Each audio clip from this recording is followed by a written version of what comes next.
All right. Good morning. Good afternoon. Good night.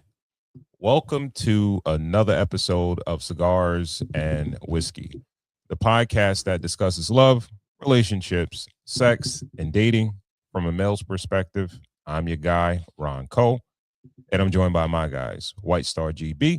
Shaking. And we also have super producer Corey Cool in the building, Cool University. What up, though? Shout out to everyone tuned in on YouTube, on Facebook. Please remember to share so we can get more people to tap into the conversation. We have a great show for you guys tonight. Tonight, we are drinking Jameson Black Barrel. All right. Um, White Star GB. What's good, man? How was your week, man?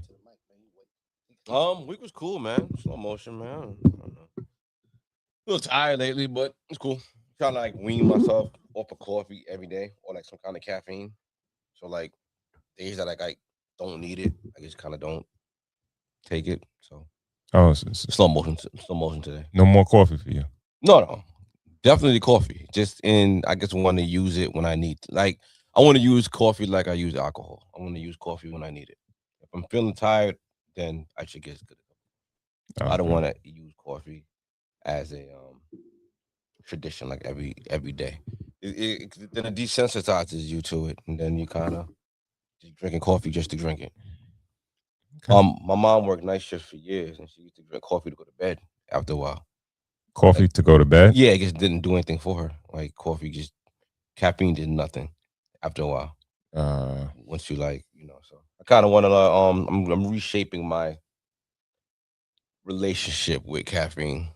So right now I'm out on it. I'm a little sluggish, but hopefully I get a little pep in my step. Okay. Yeah, man. I hear. Week was cool though. That Drake came out. What you think? 3 albums. It was Was that cool. overkill? No, it wasn't overkill. I rather 3 albums than one long album. Really? Yeah. Okay. Like let me visit. Like I have forever. So let me live with Iceman for a little while. Then I'll go to the other one. Then I'll go to the hobby, and then the other one. Like I don't know the names of them. Whatever. But let me live with. So, and I skimmed through them. But no, I gave everything a full listen. It seemed like one of them, Iceman, is a rap album. One of them is an R&B album, and then the other one is like a dance album, almost Mm. like a dance genre album. And they're cool. Let's see what happens. It's nice that he's back. Yeah, I think yeah. the hype was a Cool, little. cool. You are a resident music expert. What do you think about it? I don't have an opinion. Mm. I don't have an opinion because the album just came out, and I refuse to give an opinion on something that just came out. What I will say is I only gave one full listen. And it is absolutely not enough to make an opinion on it. Truthfully, there's a big chance that I don't plan on listening to the other two. Yeah, I can see that. It's a big chance. Um, Why and how? How could you not? why? Um, so I went with Iceman. That's the first one I chose Mm. because that was where the rollout was for and everything like that. I was relatively excited to listen to that. I listened to it in full. It took me a couple hours because I was listening to a few tracks and had to, put it down to go do other stuff. Um, for a rap album, I would say it may be a little slow on pace, but very heavy. It's very word heavy. So Yeah. I I would think agree with that. I think that in our world from old times, we wouldn't dare judge an album like that yet. An album like that with that many punchlines and words and topics and things of that nature, it would take us weeks to get to even have a full understanding of what the album is. Uh, well, Yeah. me, Okay. I don't know. We know if we like something. Like what's that? Why we doing that? Why we acting like we don't know if we like something on the first listen? We know if we like something. It's like on the surface though. Yeah, we know if we're gonna not go back. All right, we know if we don't like something on the first listen, right? But I think the way the air is that the first listen is more melodic and you catch a few of the lines, and then the more you listen to it, you start to get favorite. You start to listen to second and third tier deeper bars. Yeah, but you like it first. The first like is just based on melodies and tracks and things like that. Yeah, right. And that's gonna base some dope lines. You're gonna give it the yeah to listen to it. If it's gonna make in the era that we came up with the 8-disc CD changer in the trunk. Mm-hmm. We had to make a commitment to put that CD. We had to take a CD out and put a CD in. Yeah. So there's a lot of CDs that went in and got taken out and got flinged on the side of the parkway. You know what I'm saying? So it's like we know if we like something. So we're not gonna call it a classic, but we know if we like it or not, right? No. It was good. It was right. It was a good first listen. Yeah. Once again, but I feel like my Drake itch was served with that one. Yeah. I don't feel like I honestly need to listen to 2 or 3. I really don't. Because if he's singing a full album of singing, can't necessarily say I want to listen to a full album of singing. Full album of dance tracks, can't say I want to listen to that either. Yeah. I really want to hear him rap. I got that. I'm very pleased with the rap records. I think boy, you know what I mean? Talent out the wazoo. I think top-notch raps. You know what I mean? Listen, he's an older guy. He can say something that resonates with me as a person of my age. That's all I really can offer. You know what I mean? That's all I can offer you right now. Right. Now this is the crazy thing about it. Will I listen to it again? Maybe. Right. Because this beautiful climate that we have, something else will be out next Friday. Talk about. Is Kanye album in your rotation? Are you doing Kanye album?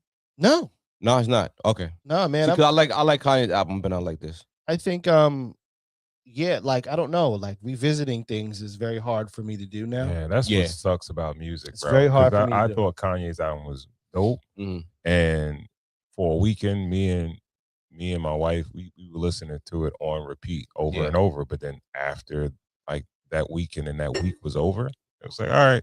Yeah, so you don't find a place for it. You don't find a place to listen to it again. Last weekend we were listening to Chris Brown's album. Right. Yeah. And then now it's like, all right. Now what I will say is this. For myself being in radio, I'm definitely looking forward to whatever tracks present themselves from the second and third joint, because when I do my radio show, it'll be great to have music from them that it always works for a rotation. It always helps me, you know what I mean? Get through that vibe is always great. So I'm looking for the songs to present themselves, but can I see myself? This is the thing. Like and with all due respect, he's not the greatest singer to me. He's the greatest rapper neither. But... No, I think he's really good. I think he's a really, really, really, really good rapper. He's a really good rapper. Singing, you know, he's a little... You know what? I'm not even going to do that. He can hold the note. He can hold the note. He's not. He can't blow. Yeah, he's not. So. Well, yeah, you know, so I can't necessarily say I will listen to a full album of that, but I'm excited for what tracks present themselves. Will I play it? Absolutely. It's going to do wonders for me on Thursday nights on WHPC, 7:00. Check it out. That's right. But I have no opinion as far as the record goes. Will I listen to it again? Possibly not. Maybe I'll peek through a track or two, but yeah, man, you know, the music, the way music is right now has damaged me. So there's no albums you go back to. Like there's nothing like, okay, I'm gonna go check on the clips. I'm gonna do that clip. Like I like a couple of songs off of that. No, I haven't. But even as someone who plays records, it's more older records. Absolutely. Okay. Absolutely. The only thing new I bought is something, you know, you guys probably wouldn't know. So, you know what I mean? Yeah, music has damaged me pretty, especially now that it's like out. Yeah, it was one thing when it was fandom Yeah. Now that it's like a job, Yeah. it definitely changes the way I look at things. And just going back to old catalog is just kind of where I live. But listen, man, best of luck. I know he's gonna get huge numbers. Yeah. I almost wish he would have taken a song off or two from Iceman. Song off or two. Go through whatever these other 2 albums are. Grab the best of those 2 albums. Make it one big thing. That's what I thought. One big thing. Well, would've not worked big. Like I think 12 to 15 songs is all you need. Yeah, but And you're fine. the Drake fans seem very pleased and very happy with what's going on. They get happy he back and So popping many- it, yo. They get so happy many he back. opinions, and I'm like, wow, you guys really have a review already. Yeah. I guess nobody went to work today. I guess everybody just listened to Drake from 12 in the morning all the way till, Well, I popped them in my headphones like Yeah. midnight. Well, Iceman came out, volume 4, and everything was on there. So I think I probably started listening to it from about like 10. I had in the headphones, so ran through everything, then ran through it again. It was cool. Yeah. Drake, like he kind of raps for white kids though, right? I don't know. I love him. I love him rapping. Well, Really good I rapper. can't necessarily say that because it seemed like he had something to say Mhm. on this particular project. Yeah. So, and I wouldn't say it's for white kids. Mm. You know what I mean? Because I feel like he's everybody out. He's addressing his I ops. think he raps for everybody else. He's everybody he's else's. definitely got a disgruntled spirit kind of going on a little bit. As he should. He got his teeth kicked in, like publicly. Sure, he's got a small disgruntled spirit, which is all right, But Yeah. Listen, the Drake fans, it's your time, man. Yeah. Shout out to all the Drake fans. Yeah, shout out to them. Yeah. Yeah. All right. Cool. Yeah, man. How was your week? My week was cool, man. Cool. Excellent. Yeah. A question I had, because I don't know if this came across you guys' radar. My wife has really been into that Nature Boy. Ric Flair. Woo! Oh. Have you heard of it? Cool. Nah, when I hear there's only one Nature Boy, man. Oh, okay. There's Jet flying, limousine riding. You know what I mean? It's a cult leader named a young black cult leader named Nature Boy. He's currently incarcerated. The nerve of you, brother. Good for you. Good for you. Where he kind of developed a group. I forgot what the name of it was exactly. Carbonation. Yes, carbonated, and he was able to get a small group of people, men and women, to, I think they were in Mexico, I think they were in Costa Rica. Yeah. But he enticed them with the quote unquote knowledge. What the knowledge is, I'm not sure what it is, but the whole documentary is about his background and the way he developed the group and how everything kind of went into a whirlwind and spent out of control. Either way, right? So my wife, she's like talking about it, but then she's describing it like, oh, he's good looking, he's this, that, and the third, right? And it made me ask the question, right? Because she'll say something like that, but I don't really get too, touchy or anything like that about it. But if your wife talks about another man's looks or how attractive other people are, or other men are, do you take that as an offense or disrespect or something like that? Who's going first? You want to go first? I'll go first. Not as disrespect. I kind of tease her out of my insecurity. You know what I mean? Like, but she don't really do that. So I don't. She did it once, and I teased her so bad that she kind of like. You got to give context about how you teased her about it. No, well, all right. So I kind of was pressing like, who do you find like on TV? Like, who do you find attractive? Like, so she thought the Allstate guy, the first one, the like older, deep voice nigga? Yeah. So every time okay. he would come on, you know what I mean? Like I would just tease her about it, and she just never ever played that game. She just never did it again. You know what I mean? Okay. So yeah, I don't know. Well, nah, we never kind of. Yeah, I don't know. It would kind of make me feel a little insecure, kind of, but I would never. I don't think I would ever. Well, I think men are normally play it off though. Yeah. Anyway, yeah. I mean, So- they play it off. my wife loves Chris Brown. Mm. She loves Chris Brown. She always talks about it. And and what's even weirder is we've seen him live like a bunch of times Mhm. together. She loves him, and it's like, well, I can't compete with Chris. It's Chris Brown. Fuck it, man. You know what I mean? Mhm. What could I do? You know what I'm saying? What if it's somebody could a I bit do? closer to home? Like that, maybe kind of far away, but somewhat more accessible than a Chris Brown. Well, per I se. do More think. accessible is wild. Hold on. More accessible is wild. I Like, do think. Hold on. I do Yeah. think we would be awfully silly and awfully naive to believe that our wife doesn't look at other guys and think Oh, that they're absolutely nice looking, right? Yeah, for sure. So I don't. I don't think my wife does that. Bullshit. I don't think my wife. I don't think my wife. Your does wife, that. your wife thinks you're just the most handsome man to ever walk, right? No, she got out her nose. She don't pick the winner. Like that's it, man. GB, illest nigga in Nebraska. son. Yeah, like, You know what I mean? I can't see it, bro. I kind of can't even see it.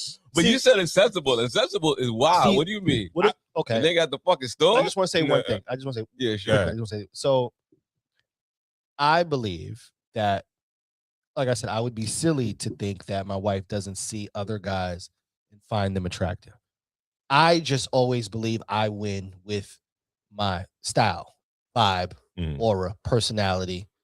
You know what I mean? Gangsterdom, as my nigga, you know what I mean?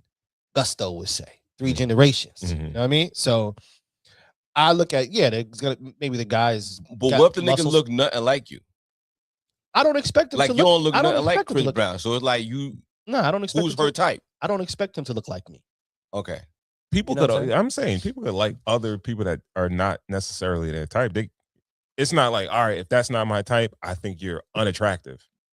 Okay. It's not always the case. Oh, everybody got a type. I have a type, but Right. there I could admire or give compliment to women that are not my type. I don't If they're know. You know, I can see attractive. I can see attractiveness in somebody who's not my type. Yeah, well, it's not my type though. Like, they cool. I'm sorry, cool. No, because whatever I was gonna say, probably next would have just buried me. So you guys continue. I'm gonna keep Like, I do integrity. look like here. Chris Brown. I would want to know. I want to extend that out to the viewers and the listeners. Yeah. Do you, as a man, get kind of insecure or anything like that, or you feel a way if your significant other mentions how attractive another dude is? Now, and I want to extend that to the women also. Do you? Well, Men don't play that game. Men don't play that We game. don't play That's what I was that gonna say. Don't play that right? game, nigga. We don't play But that game. it's some niggas that might do it. Wow. And Yeah, it might niggas be it may disrespectful. be That's some women that might not get offended. Well, I'm just gonna ask the question. Women, do you get offended if your significant other mentions that another woman is attractive? Yeah, I hear your spiel. Who's yours? Who's my wife? Who's the guy that your wife likes? Well, he led with the Nature Boy guy. Yeah, she said. with that nigga? She said he's attractive. Yeah. Oh. She was like he's attractive, Oh, okay. and she basically was saying like that's why the women were falling for him initially and coming and this, that, and the third. And Wasn't he like a bum nigga and he was like half gay, right? yeah, I think he's bisexual. Oh, Jesus. Oh, Jesus. Yo, they going for anything. That's why they be in Jamaica getting rubbed down by bum niggas. Like, yo, thank God for us, yo. Well, Yeah. we're gonna save these fucking women, man. Yo, bro. God, Yo, they don't even know what they like. They don't have gay niggas, bum niggas. I don't think it matters about Just the the looks. other. No, just the looks. You're just talking about looks, Right. You know what I mean? Mm. So you don't know what a lot of these dudes' preferences. Right. You know what I mean? So a lot of these celebrities that a lot of women like, they might not be necessarily straight per se. They might be bisexual or some shit like that. But you know what I mean? Like women love them. Oh, all right. Okay. Yeah, I want to know what you Shout out guys to think. them. I want to know what you guys think as far as if your significant other complimented the looks of another man or another woman. You gotta let it rock, fellas. It is what it is, man. Yeah. Gotta let it rock. You got it. You got it, my nigga. Yeah, I mean, yeah, it's yeah. yours. Just, you know what I mean? I mean, could it ever go too far? Biggs, you're going too far, Screensaver? Biggs. Oh, well, I mean, a what? Screensaver, Like niggas yeah. on the fucking screen and niggas on the home screen. I don't know. I think it depends on who it is. You know what I I mean? don't know. I don't really live in this world. So I don't If know. it's like, what's the line? Like, where does it? You don't live in this world. Yo, Please enlighten me. the same way, and I'm not putting words in your mouth or anything like that. I don't know, but I'm assuming most men, they see women that are attractive and they like, yo, she's attractive. Now, will we go to our wives and be like, yo, she's fire or that person's fire? Not at all. There's really no need to do it. Like, it's like our eyes work, everything's work. There's really no reason to say it out loud. All right, but the only reason to say it is to put just to put your people, just to put the person you're with down. Like for as a man, the only reason to say something like that is to hurt her feelings. It's literally the only reason. I can't say that. I don't know if I agree with that. I mean, like, keep it to yourself. Even as a woman, maybe like, okay, maybe they don't get it off as much, but as a guy who literally, that's how our fucking brains work. We look at attractive, like we look at shit all day. Like, you know what I mean? Like, that's what we see. You know, we see women for their beauty. You know what I mean? Mhm. So it's like, we're like, oh, honey, yo, I seen this fat ass. No, okay. Yeah, no. Let's just say 10. Oh, yo, Biggs, you going too far, Biggs. Let's just like, say, you know what I'm saying? Like, no. Like, let's just say it's there's no reason for a man to ever do that. If it's a musician or an actress or something like that, and you say, yo, she's good looking, she's fine. There's no reason to say that. No. You think your wife would have a problem with it? Or no, I don't think she'll have a problem with it. But I would. I mean, as a human who's been in a relationship, as a man who's been in a relationship with a woman, you know that that's going to hurt her feelings. You're only doing that to hurt her feelings. There's no reason to say that. So, you know what? I'm going to be honest. To me. I've never considered that, GB. I've never considered that it would possibly hurt her feelings. I just don't say it because I just don't say it. I feel like it's just that little piece of me that I could hold. You know what I mean? Because remember, one of my rules of a healthy, this might sound bad, but one of my rules for a healthy relationship is to keep some things to yourself. Yeah, some things for yourself, some things to yourself, and some things for yourself. Right? That's like if you have your favorite pastime, which is us sitting down here talking. And yeah, maybe you wouldn't mind if maybe your wife came and sat once in the blue, but if every week she came and sat, you might feel, not saying you would, nobody sleep on the couch tonight, not saying you would, don't answer this, but but it could be quite possible that it would take away from it because this is your time, right? So that's for yourself. And some things, like if you're out in the street and a girl walks by with the fatty, I'm not the guy that goes, yo, look, Sean, she got the fatty. No, that's to myself. That's something I saw before you did. But what if she references it? I'm like, oh, well, yeah. Okay. I didn't even see it. Meanwhile, I done saw it from. We can handle it. You know what I mean? I mean, I got down the street and my wife is like, that dude is handsome. I'm like, what the fuck? So it has happened like, to that's you. wild. Like, so it has happened to you. No, that's never happened to me. That's wild. No, I'm just like saying like an analogy. That's crazy. Like to walk down the street and your wife be like, yo, that's attractive. I'm like, what the fuck? It's a little weird. What's got into you? Like, why? It may be best. I'm saying that I think that's too close to home. Like a dude that's like in your vicinity right there. Yeah. That's kind of crazy. That's kind of crazy. Okay. But I've mentioned to my wife about, I guess you could say, actresses and shit like that. That I was like, you like you're forthcoming with it, or were you asked and then you responded? That's different. I'm not sure, but I'm pretty sure she knows because it's probably come up a couple times. You okay, know what I mean? Because I'm finding it a little tough to believe if the TV is on and a fire actress comes on that you just jump out there and go, yeah, so she's turn up. No, it's not like that. No. Turn the brightness up and shit. Like, yeah. I'm thinking more so. Yeah. She might have been like, yo, you think she looks good, and you're like, yeah, It's good. Oh, You know what I mean? Yankee, baby. You know. Yeah, that's a lot of times that's how it goes too with me. My wife be like, "Yo, she's pretty. She's pretty." I'm like, "Oh yeah, She's nice. yeah." You know what I mean? So Not better than you, baby. You know what I mean? Yeah, she cool. She shy. Yo, but I did Nature Boy do it. I put up a clip okay, at the bottom. this is As far as going to the dock. all right. Okay, let's see what's going on.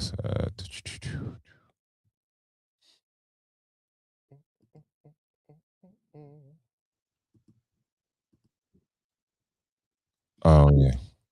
Internet y'all hang out on, but if you know who Nature Boy is, I know it's real ghetto over there. I got like Hulu is producing a gay guys documentary that I about like him called The Cult love. of Nature Boy. He's one of them. And this is so crazy because I remember him way back in the day on YouTube. He used to be like with the conscious community. He would be on Sonetta TV. He was beefing with Young Pharaoh. He started his own cult. I remember he had them people like they were stranded in Costa Rica at one point.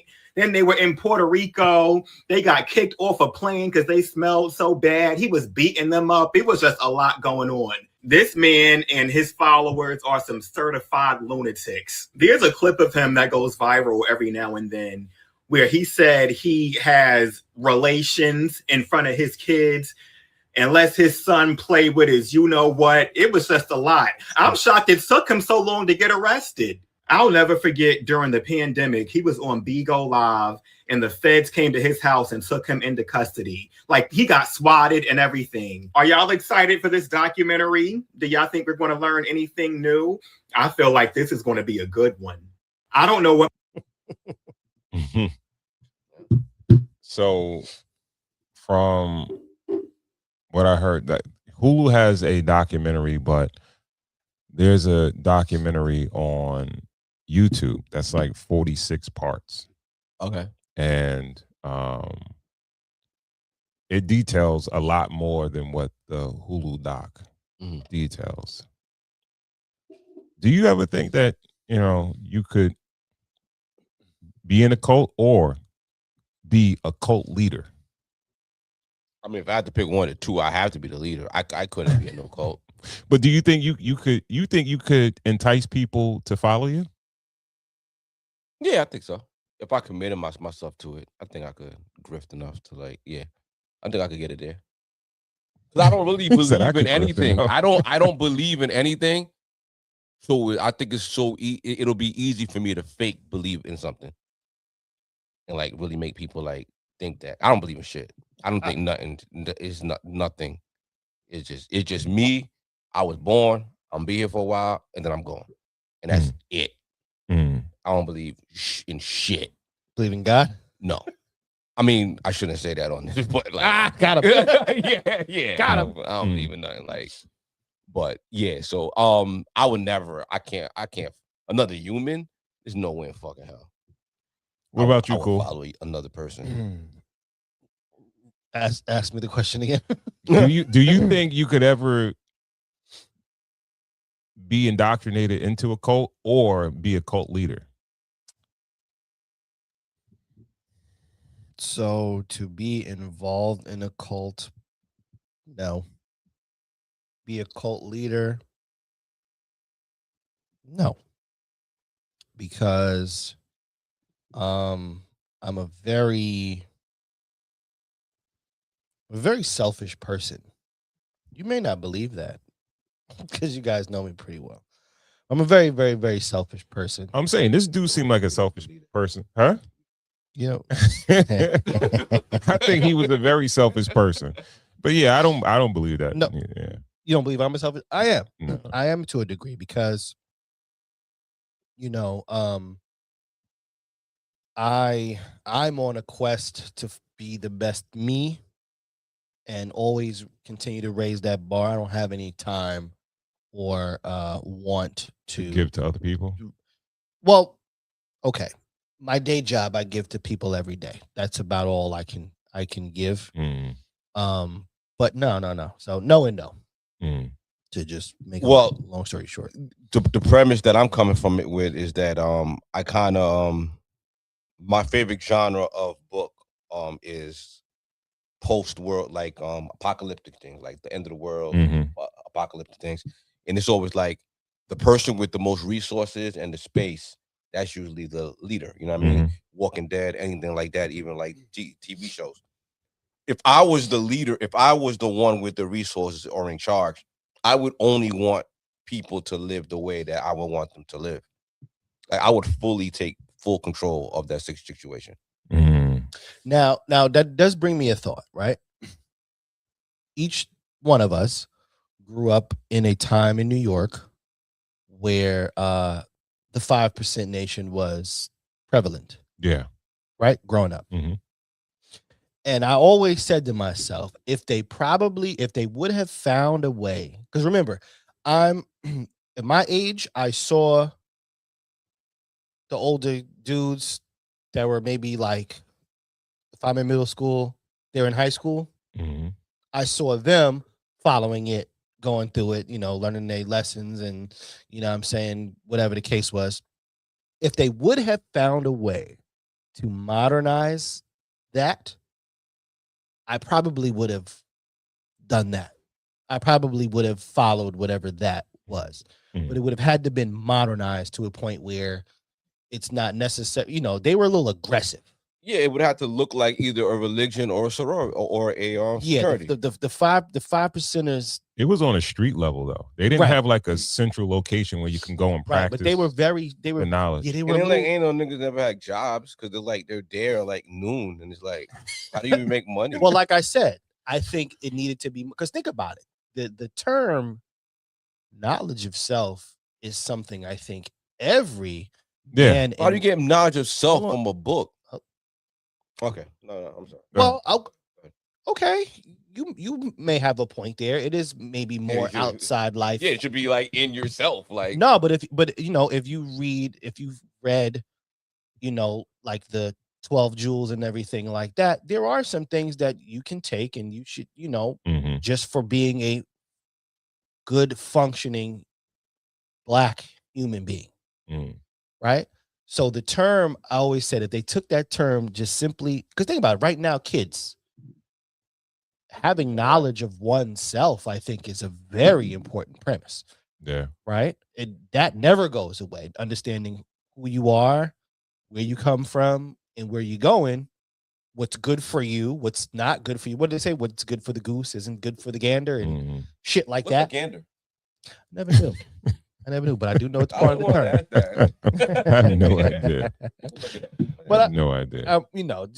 In closing, I just meant if that would have been modernized and styled a little bit better, and also too, I hate to say this, but the guys who were doing it, weren't necessarily like shiny, if you know what I mean. I don't think it was supposed to be shiny. That's the thing. Why does it have to be shiny? Can I ask a question? I was just saying, if it would have went that way, right? Because think about it. What, like the Israelites? Nah, like wearing the garb, or just like niggas on the street level? No, I mean like niggas like you, right? Who were styled and you know what I mean, and ambitious, and think about it. Some of those guys in our neighborhood weren't necessarily ambitious. They might have known every jewel in the book. But these niggas was burning bud and just not doing nothing. A whole bunch of nothing. But I think that's one of the like dichotomies in like today's society, where we try to mesh religion and righteousness with money and monetary gain. I don't mean money. I didn't even say monetary gain. I just meant like ambition. You know what I'm saying? Ambition for what though? If your ambition is to find yourself or find God, depending on what you're into. I love how you're playing naive. Like if you no. You don't go back to that time. I think you got to pick one or the other. No, you don't. I believe so. Well, if you bring a modern day to today, cats like Carmelo Anthony and Jay-Z and all those guys are kind of practicing. Oh yeah, they are. Cool. They are, right? And they have their chains and they have their thing. So that I don't mean just and that looks shiny. Well, no, the chain, but that look, what's the name? They're progressive, and they're honestly, why can't it be that? Why can't it be? Because honestly, to me, from an outsider looking in, you can't serve two masters. I think off the streets level, I think on their level, to me, it seemed like a secret society. It seems like almost like a Mason kind of thing. Like you have to be invited to learn that knowledge. You have to earn that knowledge, and you have to be there. It's not off the street level. I don't think it is for everybody. I don't think everybody's invited. If it's for the that. same, if it's the same organization, it's in the same book. It's in the same books. I got the book at the crib. No, I can't call it. Start there, and then you start. Oh, you do? You got the book? Mhm. I would like to read it.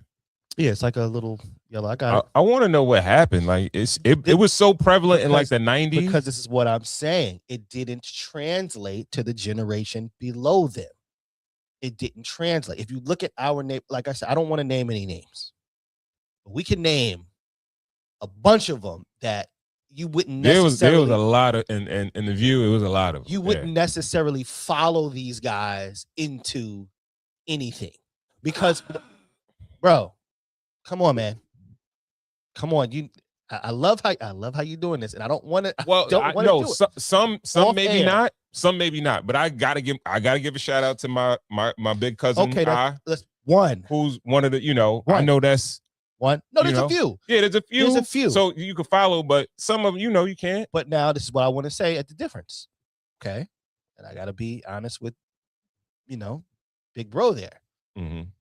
He wasn't coming to recruit us. Nah, Oz not gonna recruit like absolutely that. not. He's to himself. Okay. Yeah. Now go an age group under them. Yeah. If you look at those guys, I got an answer for you though. Sure. To cut that off in the past, gang culture cuts it. Possibly.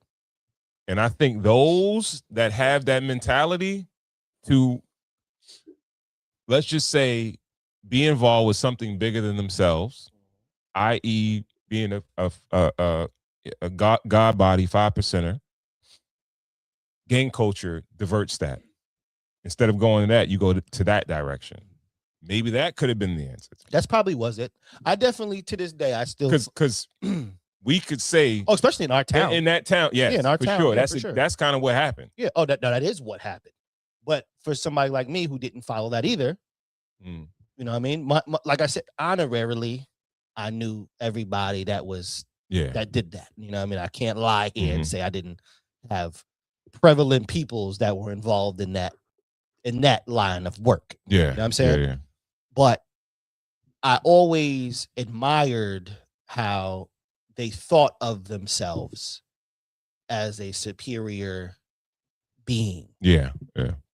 Right. And if you look at it now, a black man to me is the most coveted piece of art on the planet. You know what I mean? Because of they're coming out the womb big, fast, strong, and intelligent. Mm-hmm. You know what I'm saying? Life circumstances always seem to twist our youth into other directions. Yeah. That term, if you could take knowledge itself and somehow translate it to the young kids of what it means to be you and born in your body, in your skin, and know that the world is intimidated of you. You know what I'm saying? Just being you. You ain't even doing nothing. You just simply you. How far we can go. And that a cult, if that not necessarily a cult, but I would have fought. Some people might say that. It was always corny to be a follower. Like I would have. Well, you know what? I would want. Yo, shout out to Banditware. Yeah, man. I want him to, like, if you see this, I'll clip it up, and I need you to expound a little bit more. What happened to? I guess you could sort 5%er. He would say God what you body. said, I think. Huh? I think he would say what you said. That in our neighborhood, that other culture came in. Okay. Swept. All right. But yeah, I'm gonna clip it up, and I want to know what you got to say about it. You can let us know what you feel about it. All right. So we done with that, right? Yeah. All right. Again, shout out to everyone tuned in on YouTube, on Facebook. Again, please remember to share so we can get more people to tap into the conversation. Shout out to our sponsor, moods by michellerose.com. Please check her out on Instagram, Moods by MichelleRose.com. Moods by Michelle Rose on Instagram. Also, check out her Etsy page, also on TikTok. All right. And tonight we are drinking Jameson Black Barrel. All right. This is a Jameson, of course, you know, is a Irish. And this one is actually distilled in bourbon barrels. All right. So this one is a 40 ABV, 80 proof. How much was this? $40. All right, $40 a bottle.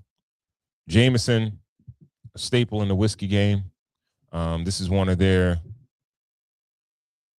additional rollouts as far, you know, a variation of their regular joint. So we're gonna drink this and we'll get back to it and we'll let you guys know how this thing fares. All right. All right, so let's jump right into the show. Where we going first? All right, we starting at the top, right? All right. Okay, we're gonna start right here.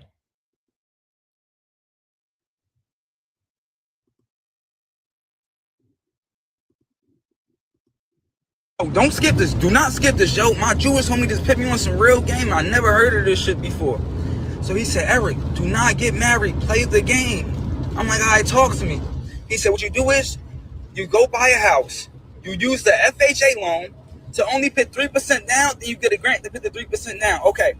Now, you don't get married on paper with the woman. What you do is you help the woman get on Section 8, make sure she doesn't work or she works through her LLC and she gets paid less than $12,000 a year through her LLC. And then what you do is you rent your house to your family through Section 8. So now the mortgage is paid by the government. So you done got a house for $0 out of pocket and now it's being paid for by the government. And you can go up and rent every year and make a profit. I said, what the fuck? Why don't teach us that in the hood? We don't know this shit. What the fuck? God, that's smart as fuck. What the fuck is this? And I found out that 70% of people in Section 8 is Jewish. What the fuck is going on? We lost. No, don't skip this. Do not skip this. GB, what's your first thoughts on that? Garbage. Hot garbage. Why is it hot garbage? What is he talking about? A bunch of just I don't know. I'm good. If you gotta do all that, then I don't know. Versus what though? Get the crib, FHA loan. Don't marry your wife. Have her go put her on Section 8, which is like, okay, how you gonna do that? Because like now you gotta show her income until she really kind of can't work. You just scam it. You just scamming, bro. Just get a job, do it the regular way, or I don't know. I'm good on that. I'm saying that. I ain't got no coffee. I can entertain bullshit. I think in this day and age, this is a creative way to own a home, based on the way the market is these days. And now, do I think your family Section 8? So when your family comes, then Section 8 is paying it. Yeah. You know what I mean? So then when they come and do an inspection, you got to leave. You can't live with your family. You can't live there. See, on Section 8. And then you can't rent certain parts of the house.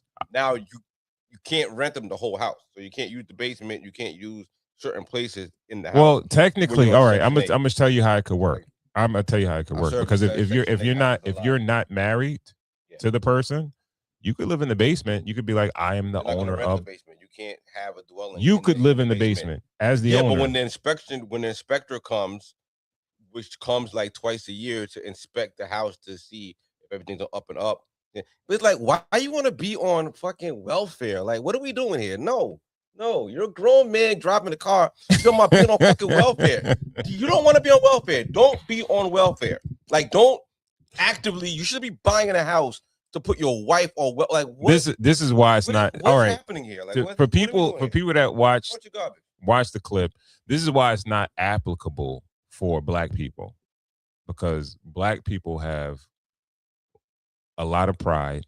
And it's not pride, because every 5 seconds you'll sit there and tell me that the government hurt people by putting them on welfare, but now homeboy is telling you that section yourself on welfare. there's a slight difference between welfare and Section 8. You always say that the problem, one of the reasons why black people are behind is because the government coddled them and they put them on Section 8 and put them on welfare, so they stifled what they could make and their ambition. No. Like that. That's a different. That's a different scenario. Do that to yourself so you could have like I don't understand. It's like we're talking out of both sides. That is not a no. message. It's all right.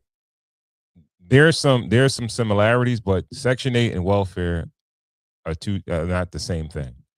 You don't necessarily. Everybody that has Section 8 is not on welfare. Okay. You know what I mean? So, Section 8 is a rental assistance program. They pay a portion of your rent, but net for people who need it, for people who temporarily need a safety net. It's a social safety net so people don't go homeless. It's not to abuse and to scam and to do. If you have enough money to buy a house, gain that equity. Some people don't have enough with your family and do what you got to do to make enough. Some people don't have enough money. Make enough. Work 2-3 jobs, make enough money. Don't scam. Like that shit is whack. Like don't scam to make your money. Don't put your bitch on a fucking track to make the money. Like it doesn't make any sense. Oh, have her, rent the room in the back, have her put oil on her ass and put a camera in there. She could be the top OnlyFans model. Like, what are we doing? Like, come on, fam. Like, that's not fly. That's terrible. That's a terrible message. You're not jacking that. No. But the Jewish people do it? That's why who they are. What? They're great people. Yeah. So they're winning. I'm saying, but they're winning financially. I guess so. All right. I guess so. See. Okay. There's another part to this whole shit is that you believe and your ideology is that, if you just work hard, you'll get ahead. And I think other cultures of people know that, no, you don't have to work hard. You just got to know how to work the game. Okay. And this is what happens where you got other cultures that are working the system and they got you under the impression that they're working hard. So you figure like, I want to be like them. So they're working hard. I'm going to work hard like them. And be limitations and the limitations of my culture. Those cultures do not do anything that our culture. They do not indulge themselves the way that our cultures indulge themselves. We're talking about two different cultures. We're talking about a culture rooted in a religion that keeps them isolated to themselves, where everything is insulary, where they don't really do anything else with anybody else unless they have to, as opposed to our culture that doesn't really operate like no that. we theoretically I hear what you're saying, but realistically everything is insulated or insulated, whatever you said, right? It is like that. Now the only difference is that they don't let us in, right? They do their own thing, but we could watch from the outside and see. Yeah. White folks don't. Hold on. White folks don't really do Instagram telling niggas how to fucking telling Jewish people how to scam. No. So why is he on there doing that? Wouldn't you get that information somewhere? That's not what that's not what we're talking about, right? Okay. We're just talking about the fact that we are separate. We don't really we want to do shit with white people, but they're not doing shit with us, right?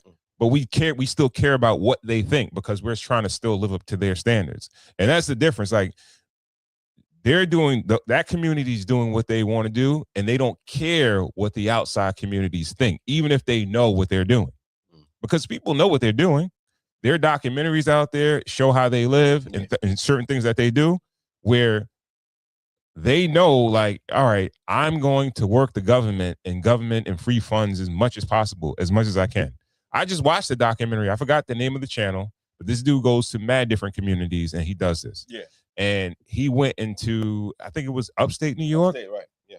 And Nick Shirley, something like that. Yeah. Whatever his name is. And then he basically dude that did the thing in Minnesota. Yeah. So he was basically going from synagogues. He was going to different people stopping people in the street. A lot of people didn't want to speak to him, but his whole agenda was to expose how that community will work the social programs and things like that. But they still had businesses. They still had their own ecosystem. Yeah. Businesses, grocery stores, businesses, all that stuff. But all the men ecosystem is not going to be, one where all the money's going to stay in the family. It's not going to work like that. The money is going to get dispersed all over the place, and then it's just gone, and then you're in a rat race. You just running. That's not for us. I just think. But all right, okay. Where we going next? Next clip. It's not white man approved. Nah. White man, I'm sorry, cool. Did you have anything on that? Not at all. Okay, all right. Okay. Anything on that nag. So I was on the phone with my daughter's mom the other day, right? She was like, yeah, I want you to be more involved in your daughter's life. But my daughter is 14 now, right? And I told her, like, I don't think that would be a good idea, basically, right? And she was like, why? And I was like, because you want me to accept the responsibility without the authority. You know what I'm saying? Like, you've already alienated me from her life for all of these years. You raised her however you wanted to raise her. And now you think I can just walk back into her life and tell her what to do and pretend to be father. No, what you want me to do is come back into her life, extend all the resources that I had to pull myself up by my bootstraps to acquire, right? And because it's all about having fun. It's all about the delusion. You see, being a father in modern day society is not about structure and discipline, the things that a father actually provides. They want you to just be like somebody who provides a fun experience. Being a father is saying, no, you cannot do this. No, you cannot do that. Structure, discipline. They don't want any of that. They just want you to finance the fun. So I told her, like, basically, no, I'm not going to do that, because why would I accept the responsibility without the authority? What you want me to do is now she's getting older, right? The tax money drying up, the government assistance money drying up. Now you want me to come play daddy. You see, let me talk to you young dudes, right? In a situation like this, it's best at this point to wait for your child to become an adult and then explain the story to them if they want to hear it. And if they don't, you don't have to have a relationship with them. And this is a harsh truth that you have to understand, because this nigga right here, man. Listen, man. Well, go ahead, GB. You want? Nah, you go first, man. Hold on. Oh man. Yeah. Listen, fellas. What'd you think? I pray that's not the advice you take. Number one. He said your bootstraps. Yeah, nigga. you make. See, that kind of shows that, like the great American philosopher GB would say, your arm wasn't strong in the beginning. Your arm was never strong. You never had control of the situation. You dig what I'm saying? That's how you ended up in this predicament in the first place. Okay. Because yes, where he does have some points as far as, yes, being a father is not all about finance, quote unquote, financing the fund or whatever the case was, but you feeling like you have to ask someone or whatever to be able to lay down authority means you just never had it. You never, you know what I mean? You lost the game a long time ago. And I just, and then either way, if the mother asks you to be a part of it, you made the child, you go be a part of it.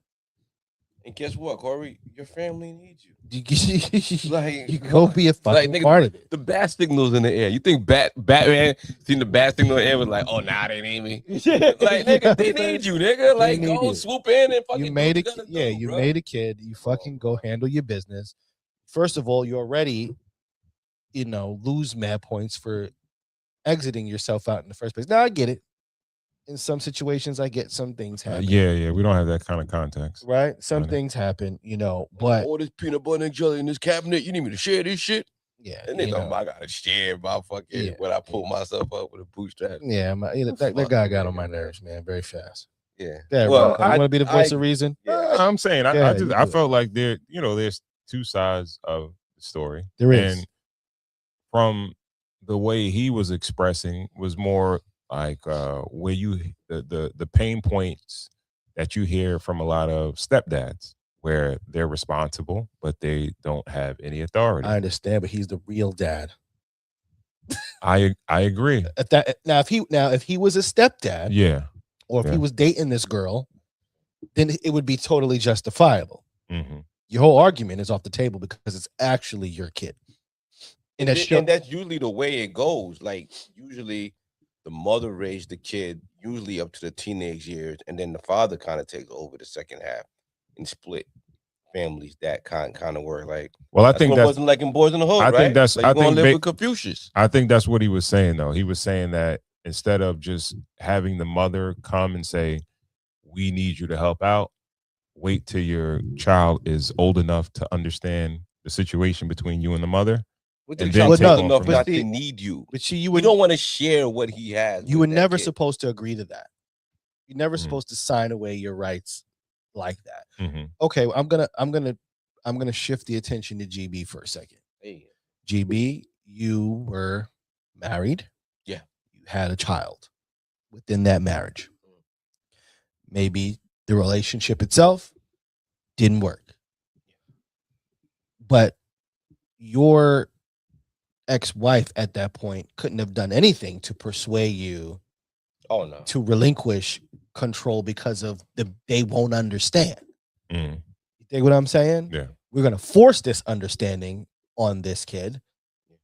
There's no But other. even at this age, even as an adult, at 26, when there's a crisis, when there's something going on, her mother and I still have to get on the phone and call her together as a parental unit, But and put together a plan and do major what we got to do. But one of the major things is, which seems to me from your point of view, is that you worked on keeping that relationship strong throughout her adolescent years. Yeah.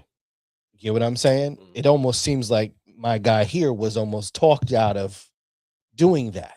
You know what I'm saying? Yeah. I don't know. You know, that just kind of kills me. Yeah, I can't debate with you about that. You're right. It's his child, so yeah, you got to live with the decision that you made to have a child with this particular person. The circumstances, you just got to deal with them. It seemed like it was a girl too, right? It seemed like it was a girl too? Yeah. He said, Come on, man. You gotta. Yeah. Come on, bro. All right. His beard was bothering me. Yeah, I can say just beard. his beard told me everything I needed to know. Look at that fucking beard he got on. All right. What's this one right here? Oh, yeah. Put that up. All right. Okay.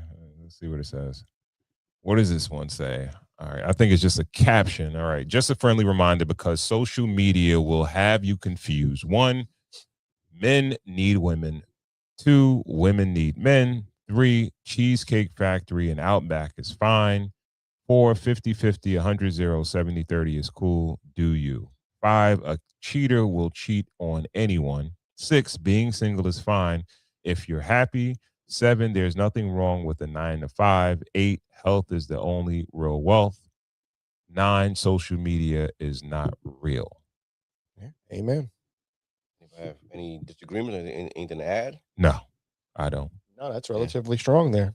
If I could round it off with 10, like who like you? Okay. Ooh, finish it off. That's a lesson that everybody needs to understand. Yeah. Yeah, I don't know what this one is. The best friendships are low maintenance. I mean, we ain't gotta talk every day. I can focus on myself, or my goals. There's no guilt trips, just loyal. And we're there for each other when it counts. I got friends I ain't talked to in months, but if they call me right now and say, hey, I need you, bro, I'm in the car, no questions, because that's what real friendship looks like. It's not a daily performance, it's a foundation. The problem is a lot of people confuse friendships with proximity. Just because you talk every day don't mean you're close. And if being your friend feels like a job, something is off. We're friends. We don't need a lot of maintenance. We need moments. And when the moment comes, They show up like they never left. That's brotherhood. The man who shows up at your door when the world falls apart without you having to even ask. That's a friendship worth keeping. The best friendships are low maintenance. Thoughts? Yeah, I think that's easy, right? I think great, productive, long-lasting friendships allow the people involved to grow. And with growing, you need space. I can't stand the niggas that be making videos like they speaking to somebody else, but you know they're by themselves. Oh, I didn't even think that. He by himself? I'm pretty sure he's by himself. Oh, wow. Okay. Wow. I didn't even peep that. Yeah. That's what niggas is doing. He fooled me. Niggas be acting like they're having a conversation with somebody else. Yeah. But it's just them talking. They wrote some bars down, Yeah. and they like, I'm gonna say this shit. This shit is fly. 16 on. You know what I mean? Yo, that was Spit my verse. Yeah. Oh shit. Nah, but he was on point. I think he was on point. And me personally, I think I'm exactly that type. And I have friends that feel like we need to check in. Or you need to call me. You need to see how I'm doing. But I'm not developing new friend groups. You understand what I'm saying? I have the same friend group. And I'm not opposed to it, but I just don't. You know what I mean? I'd rather go deep than wide anyway. Pause. Yeah, we go. You know what I mean? So if I'm going to if organically somebody else comes, I'm adding new people to my circle of people, cool. But other than that, I'm spending time with the people that I fuck with. You know what I mean? And I'm not saying I don't have time or I'm against anything, but I rather go deeper in the relationships that I have. And usually, me personally, I'm a organic type of like the way we deepen our relationship, right?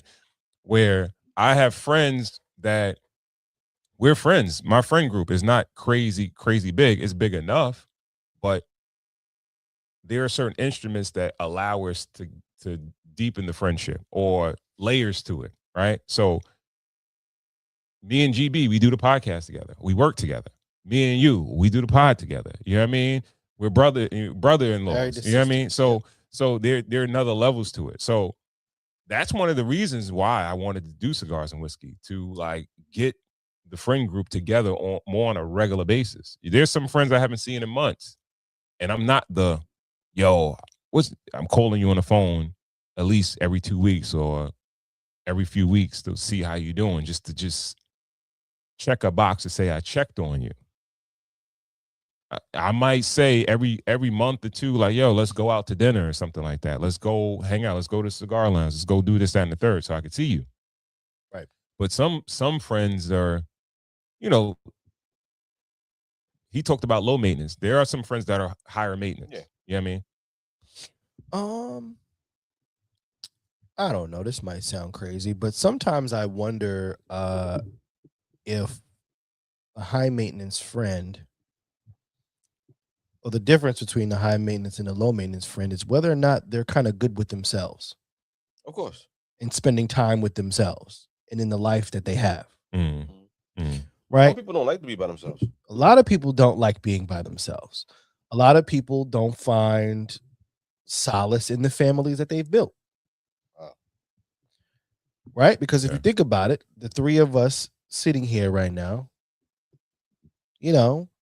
we enjoy being around our kids, enjoy the woman that we married, can honestly get swept away in that for days and days and days and days. The comings and the goings of kids have to go here, kids have to go there, and wife has to go here, you have to go here.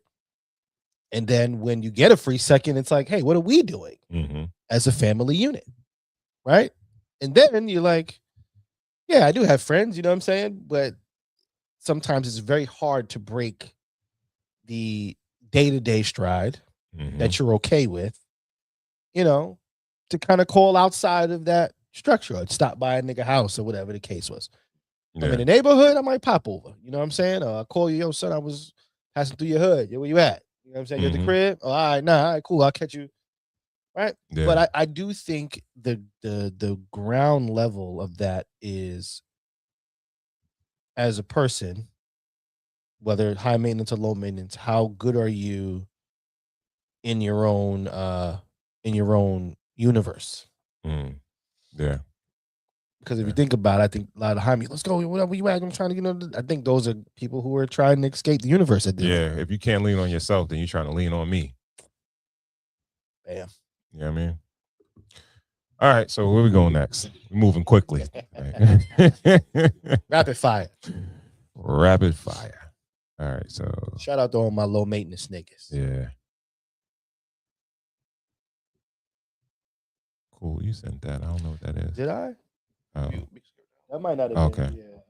All right. Women over 40, past teen girls, birth rates.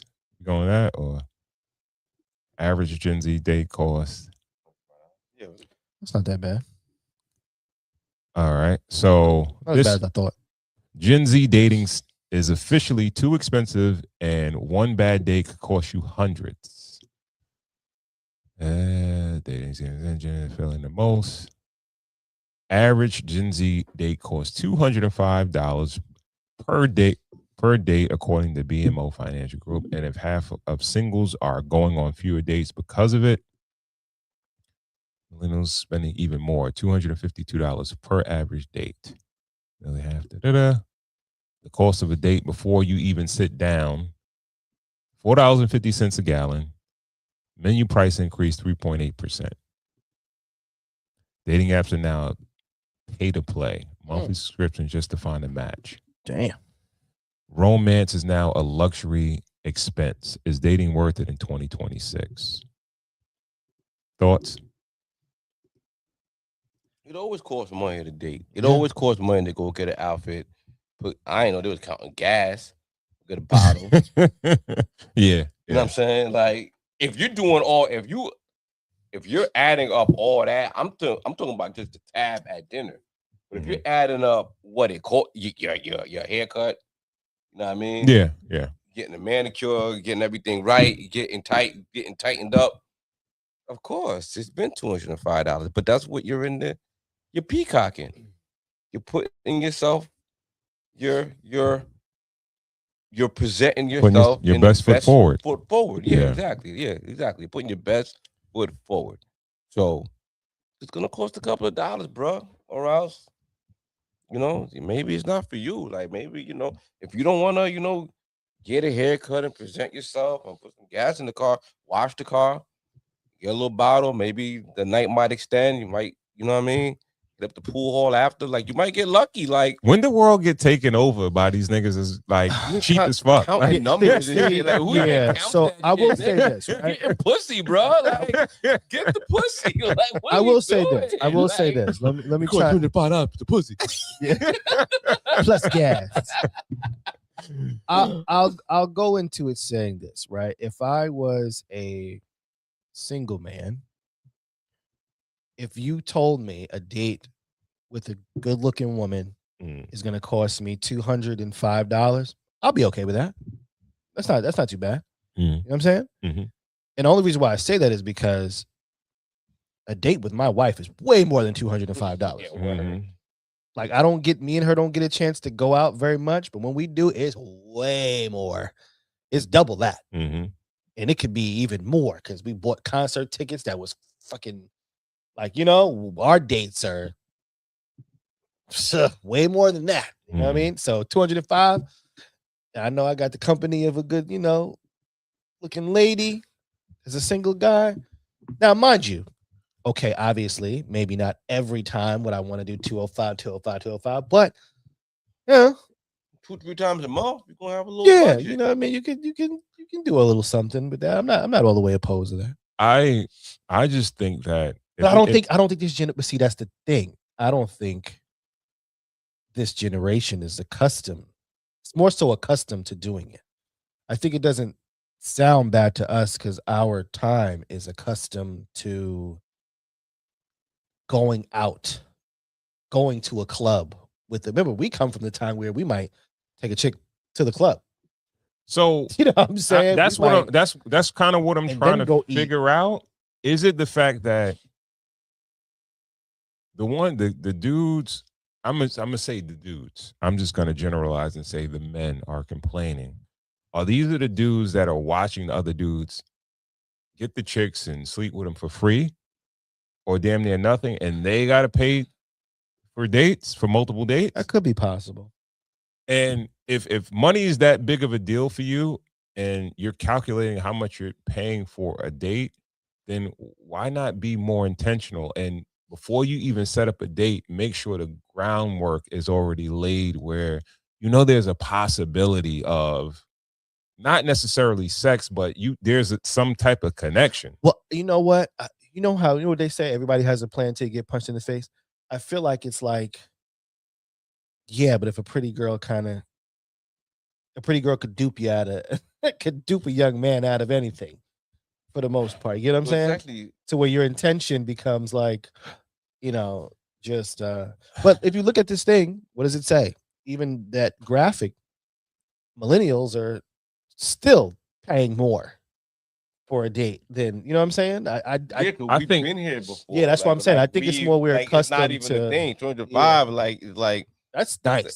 that's an Uber to Dirty Tacos, couple of margaritas and tacos, Yeah, and then we that's back home. That's 205. Fuck right ass there. 205. You know what I mean? But I I just think think it's it's the money even in more general. telling. I think it's even more telling that it's even like an issue, because it's like now that we have like a dollar amount on it, now they're doing the math. Like, I think in this era where people have artificial relationships, it's not just porn. It's like the fake relationships with OnlyFans models and the fake relationships with women on social media that they feel like they're commenting with the porn. They feel like they're getting enough female interaction and they're getting their needs fulfilled. You know what I mean? Mm. Artificially, almost. So it's almost like this is actually Why would I a spend lot money? more Why would I spend money? diabolical. Yeah, if I could just get my fix, you know what I mean, and then keep it moving. If I could do all that for $50 a week, instead of spending the 205 with someone who's not even gonna like me, I don't know. I just kind of see the writing on the wall that in like 10 to 20 years, human interaction is going to be far less than what we're right. Before I even- see. This you is going what I'm about- saying. I But see why where do you you going. think how do these niggas get to the steering wheel of this shit where what they say matters? You understand what I'm saying? It didn't matter grifting before. off of them. Everybody's grifting off of them. The social media girls are grifting off of them. The freaking everybody is failing young men right now. The sports betting, the dick pills, the podcast, the fucking red pill shit, the OnlyFans, the porn. Everybody is just fixated on the young men, and they're kind of milking these dudes dry. Yeah, they are And they're destroying They are. this young generation of men. You know what I mean? Because and it's like we're seeing it happen, but even us as the unks, we're talking about pull yourself up by the bootstraps instead of having compassion for them a little bit. Yeah, $205. Maybe we gotta approach this a little different. $205 might seem a lot to dudes that are being indoctrinated to like. It's gonna sound real like cuckish, but like hate women almost. They resent women because they look at women as like things that just kind of like and you know come what? and go. Right. Like you really don't need a real relationship to kind of piggyback off of that with a woman to a certain degree. I don't mean everybody, but to a certain degree, we as a generation kind of dated with intention a little bit. Where it came to spending money. Mm. When it came to spending money on a girl, it was a girl that you kind of intended to kind of move things. We know where we took the pops. We took the pops. You know what I'm saying? It was a dime bag, bottle of Hennessy and the Curdy. Yeah. We were kind of more intentional as far as smoke relationships are concerned. You know what I'm saying? Mm. I do think that maybe there is that intention. Maybe it's not allowed to grow there. You know what I mean? Because maybe part of it though, I believe is that you could before you ask a chick for a number or whatever, you probably spoke to her face to face and Yes. you got a vibe, Mhm. right? You just didn't look online and see her and be like, yo, she's hot, and see if you guys quote unquote matched on the site. So you can get an idea of that, and then you would speak to her on the phone, and then you get the vibe over the phone. Good. And then after you get the vibe over the phone, you schedule the date. Yeah. So you're working with like a warm lead in a sense. Yes. And That's very true. versus like on the app, it's just saying the algorithm or the whatever is in the app says you guys should go on a date. Well, I do think it's manifesting. It's manifesting in less childbirths and less, I think that's the plan. You can call me a conspiracy theorist and all that good stuff, but that's what I think the plan is. What is to lower the amount of people? Depopulate the earth. I believe so. Well, you're gonna only depopulate the people who are paying attention, because the other people aren't depopulating. Cool. So you're gonna have There's never just one way though. Okay. All right. There's never just one way. This works for one group of people, but they got something else for the other group of people. Sure. You know what I mean? Like it's not. We were talking about like the other, different type of baits for different type of, everybody's not going to take the same bait. But listen, it definitely goes back to the thing we looked at before. That was just words. Just if you broke, you broke. Learn how to cook or some shit. Like yo, you got use the internet and information online for positive. Learn how to cook. If you don't got no money, bridge the gap. You can go to the grocery store, buy two packs of pasta for $3. That's the thing, though. Some ragu or some prego or some shit. Yeah. See, that's the thing. That's the thing. Because even if we were to let's go back. Let's go back a generation. You should say, yo, I live with my parents. I'm not gonna try to, we could stay out in the open. Son, I'm not gonna let's go back one generation before us. Yeah. I remember my mom used to always tell me, like, oh boy, we would go get some chicken and whatever the case was, and we go back to the house and we cook up some chicken, and they bring some beer, and they had the such and such vinyl came out, and you see how the woman led that charge a little bit, right? The woman led that charge.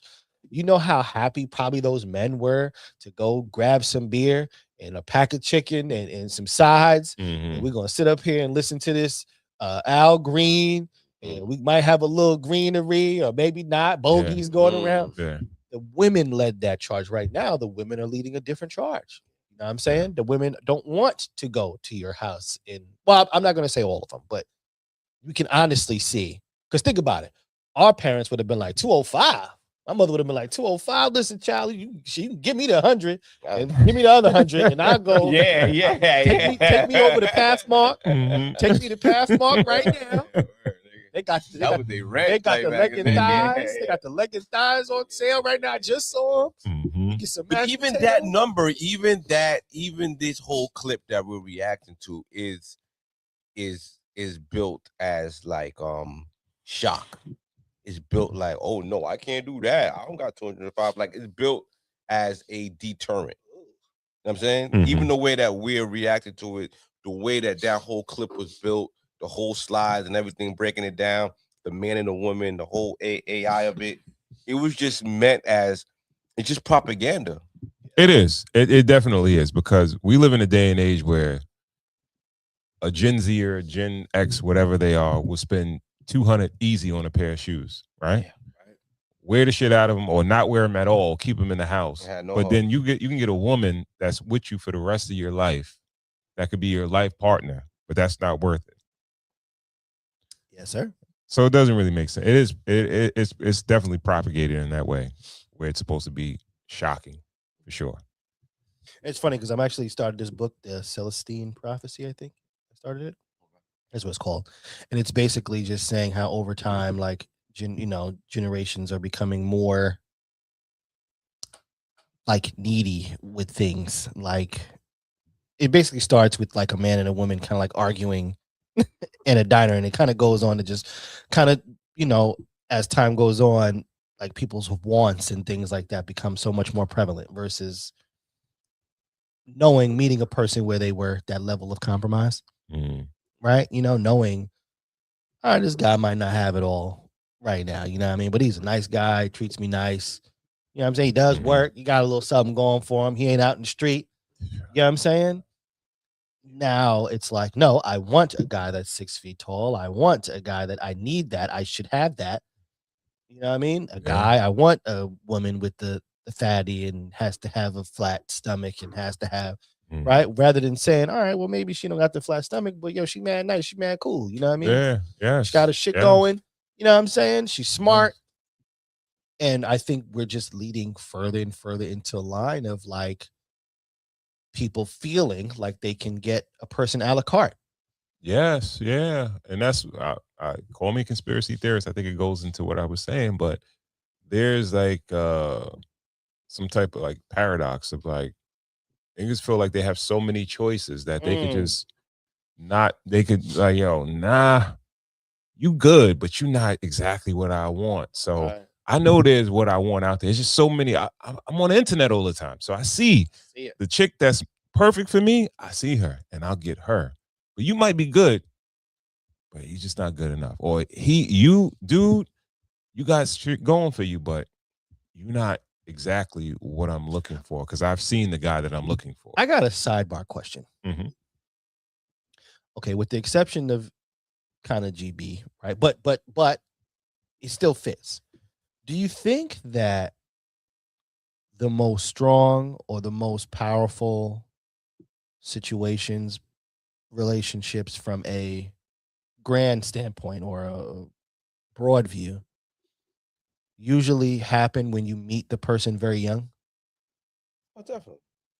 Because if you think about it, right? Even you, like you did meet a person young and marry that person. Things went a little bit of a ride, but right?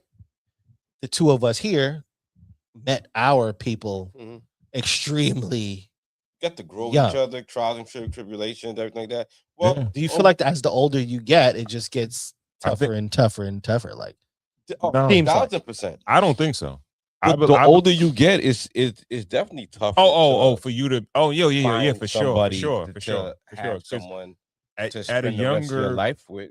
Absolutely, because you already built up these blocks of what you're not willing to accept. If we're young and we're growing together and we make mistakes or we're learning ourselves, we're growing together. So you understand that I might have not been that at 17, but at 19, he's starting to do that or do this or whatever, or health, education, this career, you know what I mean? You start to move up and you start to progress and evolve.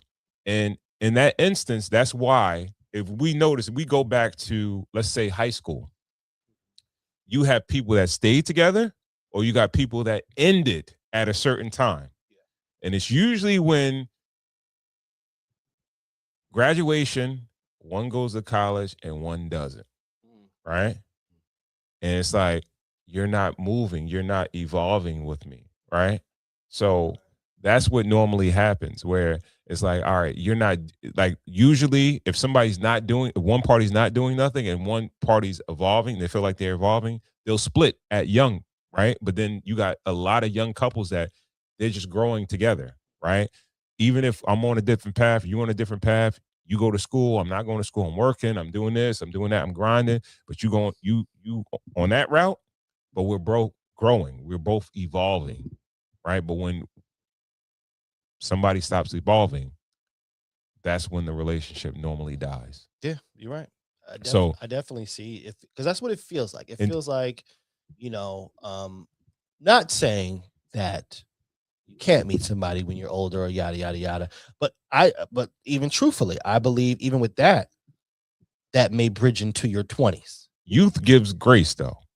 Youth gives grace because youth could give grace based on being smart or being stupid. But what's funny is there are young people that will, like, they have a man or woman that they feel like is going to evolve or progress, and it never happens. But they're giving them years, 1 year, 2 year, and then eventually they realize you're not going in the same direction. But what's funny is that you always hear the term, "Oh, you're young," like, you know, you shouldn't be looking for anything right now. You should be just, but you know, it almost seems like like you're right. Either it ends, right, Mhm.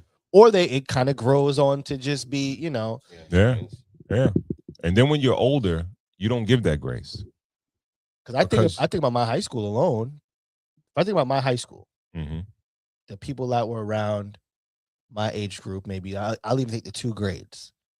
There are a few couples who are like married with children from high school. Not even just me. It just Mhm. there are a few like, you know, that were Yeah. a grade above me that went on and so just yeah, they married. I could name, you know, 5 or 6 that Mhm. came, you know, but I don't know. You know, I was just curious about that. Yeah. All right. Where we go next? We will go to okay. This is a good one. Does baddie culture encourage prostitution? Oh, geez. Okay. Are these good qualities? No. Do you want to experience this? This was your definition of the things that baddies have to do. They have to be sexy 24/7, right? And does that mean they have to just look sexy, or do they also have to do things? Do things. Well, this is a whole other part of the conversation. Ooh, I gotta ask y'all the right questions. So it's not just that you have to look super sexy, feel and perform super sexy, but do you have to have sex? Yeah. Okay, let me ask this. Maybe you don't have to, but do you think a lot of people that participate in the baddie culture do? Yes. Oh, do tell. Why? What makes you think this? Are you just judging these women? Are you jealous of these women? Are you thinking you too good for these women, or do you know these are facts? No, I just like have so much to say on that because like I feel like a lot of lustful men are like very rich these days, especially like older white men. And a lot of women seem to be attracted to them now just because of their money, and they're like, oh, if I stay with him, oh, he'll set me up for life. If I do this for him, then he'll do this for me. And it's just so technically that is a form of prostitution, right? Yeah. Am I putting that extras on it, or is that what you think? No. So if you're doing something transactional, that's kind of like a culture of prostitution. Okay. Wait a minute. So all of these things you're telling me, baddies who may go a step further and actually begin to use sex as a survival tool, because that's what a lot of will say, right? What do they say to justify that? Hey, I'm getting what? Money, what? Oh, I was just gonna say, like, that's what I feel like Summer Walker, like, she was like not getting canceled, but like that's just her whole They threw on the bus. and like she uses that as an excuse to like sleep with women. Yeah, whatever you sell it out there. And this Selling happens, those so records, let's talk a little deeper. You guys have some music artists that you like, right? Yeah. You told me about the reality TV characters, but do they kind of uplift this baddie culture and this kind of prostitution kind of like culture, or is it just me tripping? Tell me how. How are you seeing it, not just in reality TV, but you're also seeing it in the music that's kind of normalizing, hey, if you're going to be a baddie. I think Cardi B has a song called Fuck 'Em and I Get Some Money. Is that are these good quality? That might be the angle where school's headed. All right, listen, let's just teach you I'm about just glad it was a woman that was speaking to the young girls, because the messenger is very important. Very important. Your first thoughts? You know, what's interesting is I'm a person who works at a school. Mm. And sometimes, like, okay, there's this class. I'm going to sidebar, make it quick, and then I'm going to come back. There's a class called Cigars where basically it's like for 9th graders, but they're teaching them about what interest is and what, you know, accepting a job. Is it beneficial to always take the highest salary or the maybe medium salary with benefits? All of these things, right? Mm. But it's said to them in 9th grade. And I'm like, this is a great class. This needs to come back around like 11th and 12th, right? When a person's getting ready they have business classes or whatever, but the way it's structured, it's so like layman's that it's like, this needs to be circled around again. Something like this, I look at and I say, maybe the message, certain words she may have used may have been a little harsh, but is it not where society is right now? I Right? believe so. Is it not what? Because okay, this is a parent's job. Otherwise, right? Yeah. Do we see our parents sitting their kids down and putting it like this? I Maybe, think most kids wouldn't even take it or be that free to speak to conversate with a parent versus a Right. teacher. So The reason why it's in a I don't know if that's a school or just maybe a group or something of maybe girls who link up or whatever. But I'm okay with it, man. I'm okay. And also too funny, me working in a high school now, you can talk a little rougher to them a little bit. Because once again, it's about the tools, right? yeah. I was speaking to you guys the other day about the tools and delivering the tools and feeling like, oh, well, maybe they're too young to hear this, but the music, the TV, other peers, They're hearing it anyway. they're hearing it anyway. Yeah. You know what I mean? Yeah. So to have a grown up put some sense to it or some context to it, if done properly, like this seems to be have done properly. Yeah. I'm kind of okay with that. Gotcha. Yeah, I'm okay with it too. That I might think the GB. difference. She I about think to the difference between the parents doing it and the teachers doing it is that the teacher is meeting them where they are. The teacher is talking to them today without the knowledge of knowing them as kids and all that.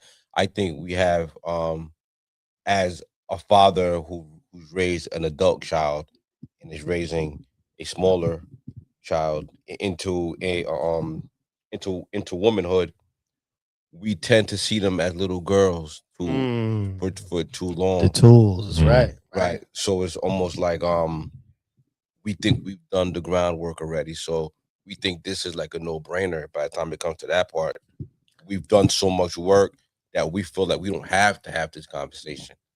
So I commend her for having this conversation with the young ladies.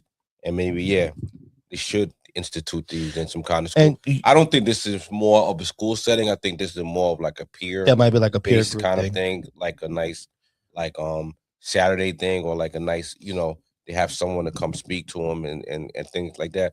Or if it happens in school, that's great. But I commend her for having the courage to go against feminism, honestly, because this is going against feminism. It is. Because feminism will tell you that It's okay to do all that you shit. do all those things to survive, and as long as you could justify anything that you do, it's okay. You know what I mean? So she's going against. I don't know if she got any backlash, but I'm pretty sure some of commend those her comments message. aren't all positive and willy nilly, Yeah. and it's probably from women for the most part that are probably saying, 1000%. yeah, Oh, Men yeah. are like, right on. right on, yeah, because sure. those are because you got to think, right? Conversations like that are difficult for a lot of parents to have, And and also that parent has to be attached to the current culture. but there's another part of it too where women like sticking together, even if it's at the detriment of something else. You know what I mean?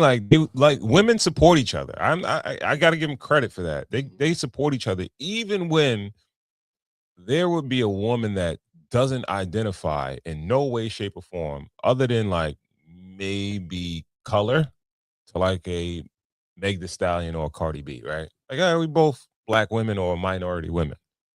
They ain't gonna support them just because of that, because you're this color and you're a woman.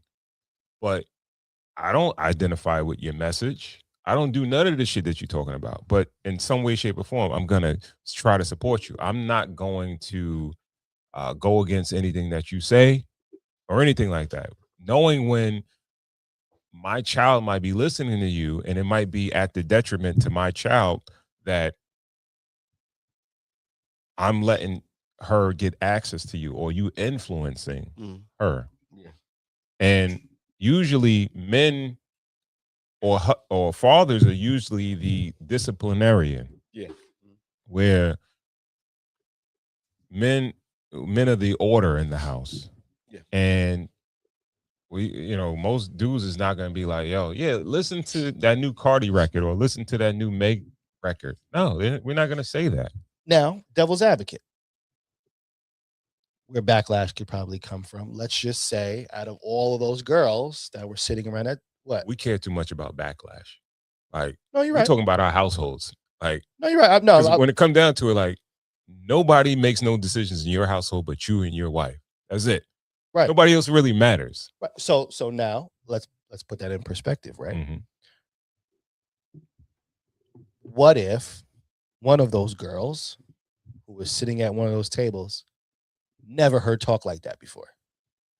And this was the first time she was actually being exposed. Because, okay, once again, our conversation the other week, right? Which was, could we possibly be exposing them things like what we think is necessary, right? For you to survive. Mhm. And sometimes you might have to go a little above where you think they are, right? Mhm. Maybe one of those girls could be sitting there because this is how it works. Like, that shit is extreme to them, right? Me working at a school, this is where I would see it go wrong. Mhm. One of those kids never heard talk like that before. They go home and they say to their parent, "Oh, I was with Miss Such and Such today, and she was talking about and what?" And then now, listen, I've seen it happen at the school I work at over a book. I read a book. Oh no, she played a song. She played a song. Play "Fuck the Police." Why would you play that? Well, it was during the whole police brutality, with George Floyd, and it was a big thing. Yeah. Why would you play that? She played the song. I think the edited version, but why would you play She that gave song? context. She gave context about like what times were at the time. at- Yeah, okay. That's not context. Because that came right after the Rodney. Came after the Rodney. Rodney. So Yeah, the way- on one side of it, Rodney King, right? Rodney King. Yeah. right. Yeah. So the way she played it, and then she played it and followed it up with like some literature of the time. It was a pretty dope lesson, maybe a little intense, but it was a dope lesson for the most part put together. It wasn't just like I just played the song and let's talk about it. Yeah. No, it was like I don't even think she played the whole song. I think she played like a portion of it. So you don't think it was opinion based? You don't think it was? But the problem is like subjective? number one, how lesson? you can't be foolish to think that F the police in 2026 is shock value to what a teenager is listening to at this point. That's number one. Can't possibly think you go through any one of them rap songs and it's way But crazy. what if their parents are police? But I mean, listen. Either way, it went back, and a lot of Very much It so. became a problem. it became a problem. Yeah. So I can see in this situation, This indoctrination. a girl going home and being like, "We're talking about prostitution or whatever." Yeah. Maybe not the even full context. Yeah, of maybe it, not even gathering the full context of it. Yeah. But the truth about it is, I think, listen, school. Can we say that school fully prepares your child to go off to college? I would say no. I would answer that with a question: who would want a bunch of fucking strangers who are getting paid to prepare your kids to go to college? Like, Well, that's why school is just like no parents would really just send their kids to school and be like, okay, get my kid ready for the world. Well, I think. Well, this is the thing. Yeah, I think you'd be surprised. But see, okay, but no, but see, also too, I think you're also making it seem like every kid has a solid set of parents. It's like feeding your kid McDonald's. You're relying Once on again. like school to like teach your kid everything. Is like feeding your kids McDonald's every day. Listen, School is McDonald's. I have conversations. We have conversations that are off the camera. That, like, he is so insulated in his shit. Yes. But that's why I would be a cult leader. No. Okay. Because I So think everybody else is mad. there are kids that might not eat McDonald's. think niggas is mad McDonald's dumb, yo. McDonald's is expensive. Right. But I'm telling you, there are kids today that they eat the equivalent of McDonald's That's at why I home would be a every Cutlass. day. Like That's why I be a Cutlass. in the freezer, popping in the microwave. yeah. That's That's all they crazy to eat. me. That's Ramen. crazy to me. And then when Ramen, your kid got Hot cancer Pockets, at all that fucking shit. 15, But wait, and you yeah, wondering once why your again, kid has No, cancer. no. You that's- fucking sitting there crying that your fucking kid is G- glowing. their parent is Everything not the there. kid made is in the microwave. The parent is not there. They don't know nutrition. They don't know Yeah. health, all that shit like that. They just know what they know, and they pass on Nah, what they know. they're lazy and dumb Okay, and lazy. but wait, hold on, And then hold on. lazier on Hold top on, of the dumb. TP. Wait. Okay, listen. That's why I'm gonna start a cult. I am gonna start a cult. Yeah, you started What's up. the opposite of nature boy? Inside boy. Listen, there is You a- too. So there's the chance of a child not having two active, productive parents. That's one. Yeah, poor baby. Number two, there And I are mean that. there are children who have parents who have never been to college, right? So why shouldn't school really prepare you for the outside world, right? Because what the goal is for what? For our children to be better than we are, Mhm. right? To do more than what we are. And if, for instance, I look at my wife versus me, I'm lucky enough to have a significant other who's had further education than I have, right? That could point her in certain situations as far as, and my son in certain situations, how to do this better. My level of life experience would stop at a certain point, right? So No, it's different. Uh, But go ahead. what do you mean it's different? You have different experience. Yeah, but not I may not have the experience to get you to take the proper fucking. Every kid is not going to do that. Every kid don't want to do that.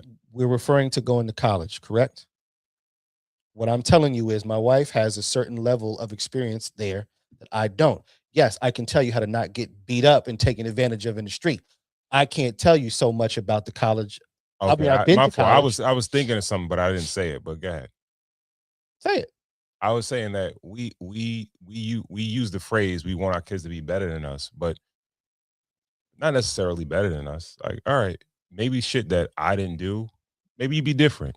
You know what I mean? But or that doesn't mean you're gonna be necessarily better than me.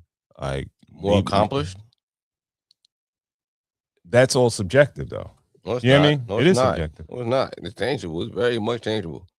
Degrees, money, access, resources. What all happens? things you could count. What and see. What happens if your kid doesn't go that direction, Then you're or not they better don't? than They him. don't. They go that direction, and then they just don't want to do that direction. Then you fail. Right?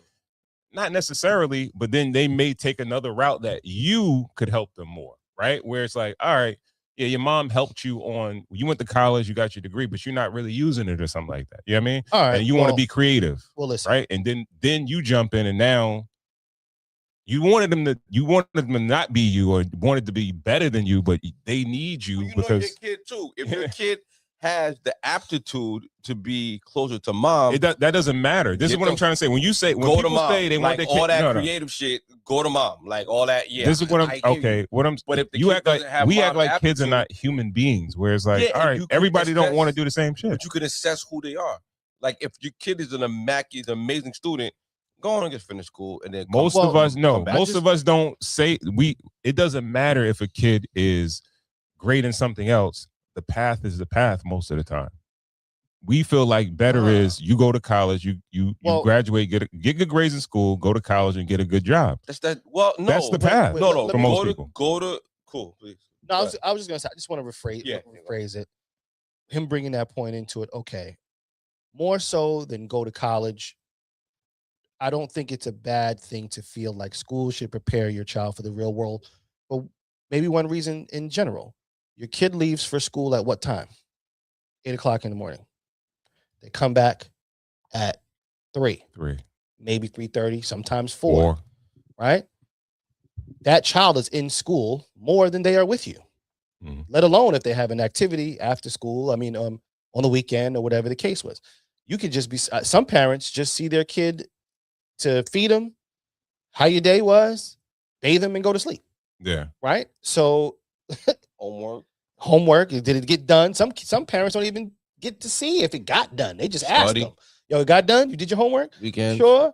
So my point is, school maybe really should focus on maybe not necessarily college, but what life after school. I wasn't even really disagreeing with you. I was just saying an alternative or whatever. I'm just saying like how we say that a lot, but we don't know what better is per se. It's just based on a generic plan of what we feel like success should be, and we say that. But I wasn't really disagreeing. It was just an alternative of what you were saying, and I agree with what you're saying because it's a lot of parents that all they could do is say, "Yo, do your homework." I can't help you with the shit. I don't know none of this shit. School But really, I got to be there to make sure you do it. That's all. It literally has. That's as far as they can really go. It has to bridge the gap. No, I'm saying that, for real. It's be going over that shit. It's all since, over again. There's parents who work nights. All right, you say you go to ChatGPT and like, yo, teach me algebra. You got to sit there for fucking hours just trying to learn it to try to get this kid to do their homework or some shit like that. You got to learn it first. Relearn it. I'm on my second. Like I'm relearning everything, American history, everything. Like you got to relearn it every time. It's my third time learning this shit. You know what I'm saying? Yeah. You got to relearn it and teach it again. It's really. You know what I mean? I really learned it for myself. I learned it for my first kid, and I got to learn again. Like I got to remember it. Something like, like oh, yeah, this. Something and then you got to make it fun. You got to make it applicable, and then you got to make it so that they absorb it and they do well, and they learn how to do well in life. They learn how to make short-term goals and long-term goals. They learn how to hit those goals. They know how to establish relationships. They learn how to do all those things. Like these things are important in raising children. And school is definitely a big part of it. And, parents, you got to chip in and you got to help. You got to put your time aside. I know you got a long day. Life is kicking your ass, but, like right now I'm at that age with my daughter. Bree's 12 now. And she's going into that. We're trying to get her to study on her own. So it's like we'll take a test. It's like test on, test off. So like quizzes, we'll let her study on her own. But like tests, we lock in and we dig in. We're trying to get her to the point by the time that she gets to high school that she'll be studying on her own. So that's where we are in the, what I mean? Because everything prior to that, every spelling test, every science test, religion, every test was full lockdown mode, memorizing, we're coming up with a plan. Now it's like, what's your plan for this test? Okay, I'm going to study half an hour here, hour here, knock it out. Our thing is like, don't cram. You know what I mean? So it's like the night before to put in all your time the night before, it's unacceptable. Build your roadmap to passing this test. You know what I mean? That's what we're working on now. You know what I'm saying? And then we're working on, and that's the thing, having her do that and establish that on her own. But see, wait, that's the thing. School can give you the passages.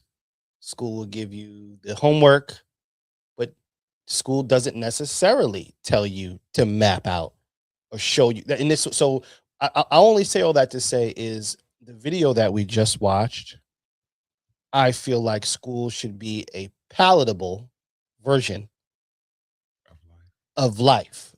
Get what I'm saying? Yeah. Things like that multiplied in the different things, right? As far as simulated life, everything. Detention is prison. When it comes down to health, but they don't get like what you just said. Like that's how you problem solve, right? That's how you come up with a strategy. Always. For certain things. But they don't teach you that in school. They're supposed to.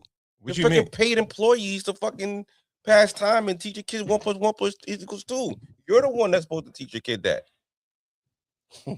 I hear you. It's not their fucking job. I agree. Like the fuck, like you can teach it. Like, they like, could oh, teach, my son, my kid, like nigga, fuck off. They could teach you. They could teach that. No, you'll get a great teacher every once in a while. Like shout out to Mr. Zaccaro with he used to teach us how to we would map out a chapter like a motherfucker. Because they teach you information, and they don't teach you strategy on like how to. No, but Mr. Zaccaro taught us, you know what I mean? Like to break down a chapter. You know what I mean? 1, A, B, and then break it down to sub chapters and make a roadmap. Like he's the one that teaches. I've you never. that process. I You think get I a might have grade. had him, but I don't remember that. But Okay. The way I've learned. I learned how to study for tests when I took the Series 7. Okay. And that was I was what 19, 20 years old by that time. Okay. You know what I mean? But before that, the way I study for that test, I'm like, yo, I would utilize that strategy for every joint. But I don't know if it might not be possible in every scenario. But yeah. But strategy is very important because you could utilize strategy in life. Yes. For mad different scenarios. Yeah. Yeah. So you got a problem, you have a mountain ahead of you. Exactly. Chop it down, man. Exactly. Right. Yeah. Good talk. All right. You say you like that one, right? I'm saying it it might be a little bit too deep for the conversation. I got a little lighter. That's funny as fuck. I don't know about this. This is funny, but of course I love Larry David. Which one you want? Go with Larry David. That was fun. It's not really. It's a little icebreaker. I'm over that for a little curve. All right. Okay. Have you thought about the skin color at all? I'm sorry. You know, the tone. Would you prefer it's a little darker? I imagine you might prefer it to be a little darker as opposed to lighter. No. Well, I mean, I've never even thought about it, but I guess like darker. I guess. Yeah, I would think. What? Right? Yeah, that makes sense. What? You prefer him to be Prefer darker? it. Like, I mean, if someone's asking me, like, if I had to choose, I'd say like Why are darker, you yeah. choosing? You probably like it a little lighter, maybe. No. No, I don't think I want my baby to be lighter. I haven't thought about that at all. I'm surprised that you've thought about it. Like, it's just. I mean, well, like- I hadn't thought about it, but ask the question. I mean, I know, but you could have said I don't have a preference, but you said you'd prefer him to be darker. It you don't was- have a preference. No, I don't have a preference. Say somebody put a gun to your head. Said, do you want your baby to be lighter or darker? What would you choose? Why is someone holding a gun to my head It's and a asking me hypothetical. what Hypothetical. shade I would prefer my son to be? I don't know. See, Why is somebody putting a gun to our head? he wants to find out what your preference is. So you're walking down the street with Will, and he snatches you into the backseat of the car, and now he's got a gun to your head. You want a lighter or darker baby? What shade? What shade? Get away from me. What color was the guy holding the gun? He's mocha, right down the middle. Right down the middle. 50-50. You want a lighter or darker? I would say on the lighter side. See, so you have a preference. But I had a gun to my head. You didn't have a gun to your head. We're sitting in a nice living room. We're getting ginger ales. I'm proud to be black. I think you'd be proud to be black too. Of course. Okay, I'm sorry. I don't feel. I'm not wrong. I don't feel good. Okay, I'm so sorry. I'm sorry. Thank you. Thank you so much. Nice to meet you. Thank you very much. Thanks for Hospitality. coming. Thank you. Sorry. Have you thought? Yeah, that's one of my. Yeah, he is. That's one of my favorite shows. I Just ain't the gonna lie. awkward, just the like every genius. He's working on a show with Obama.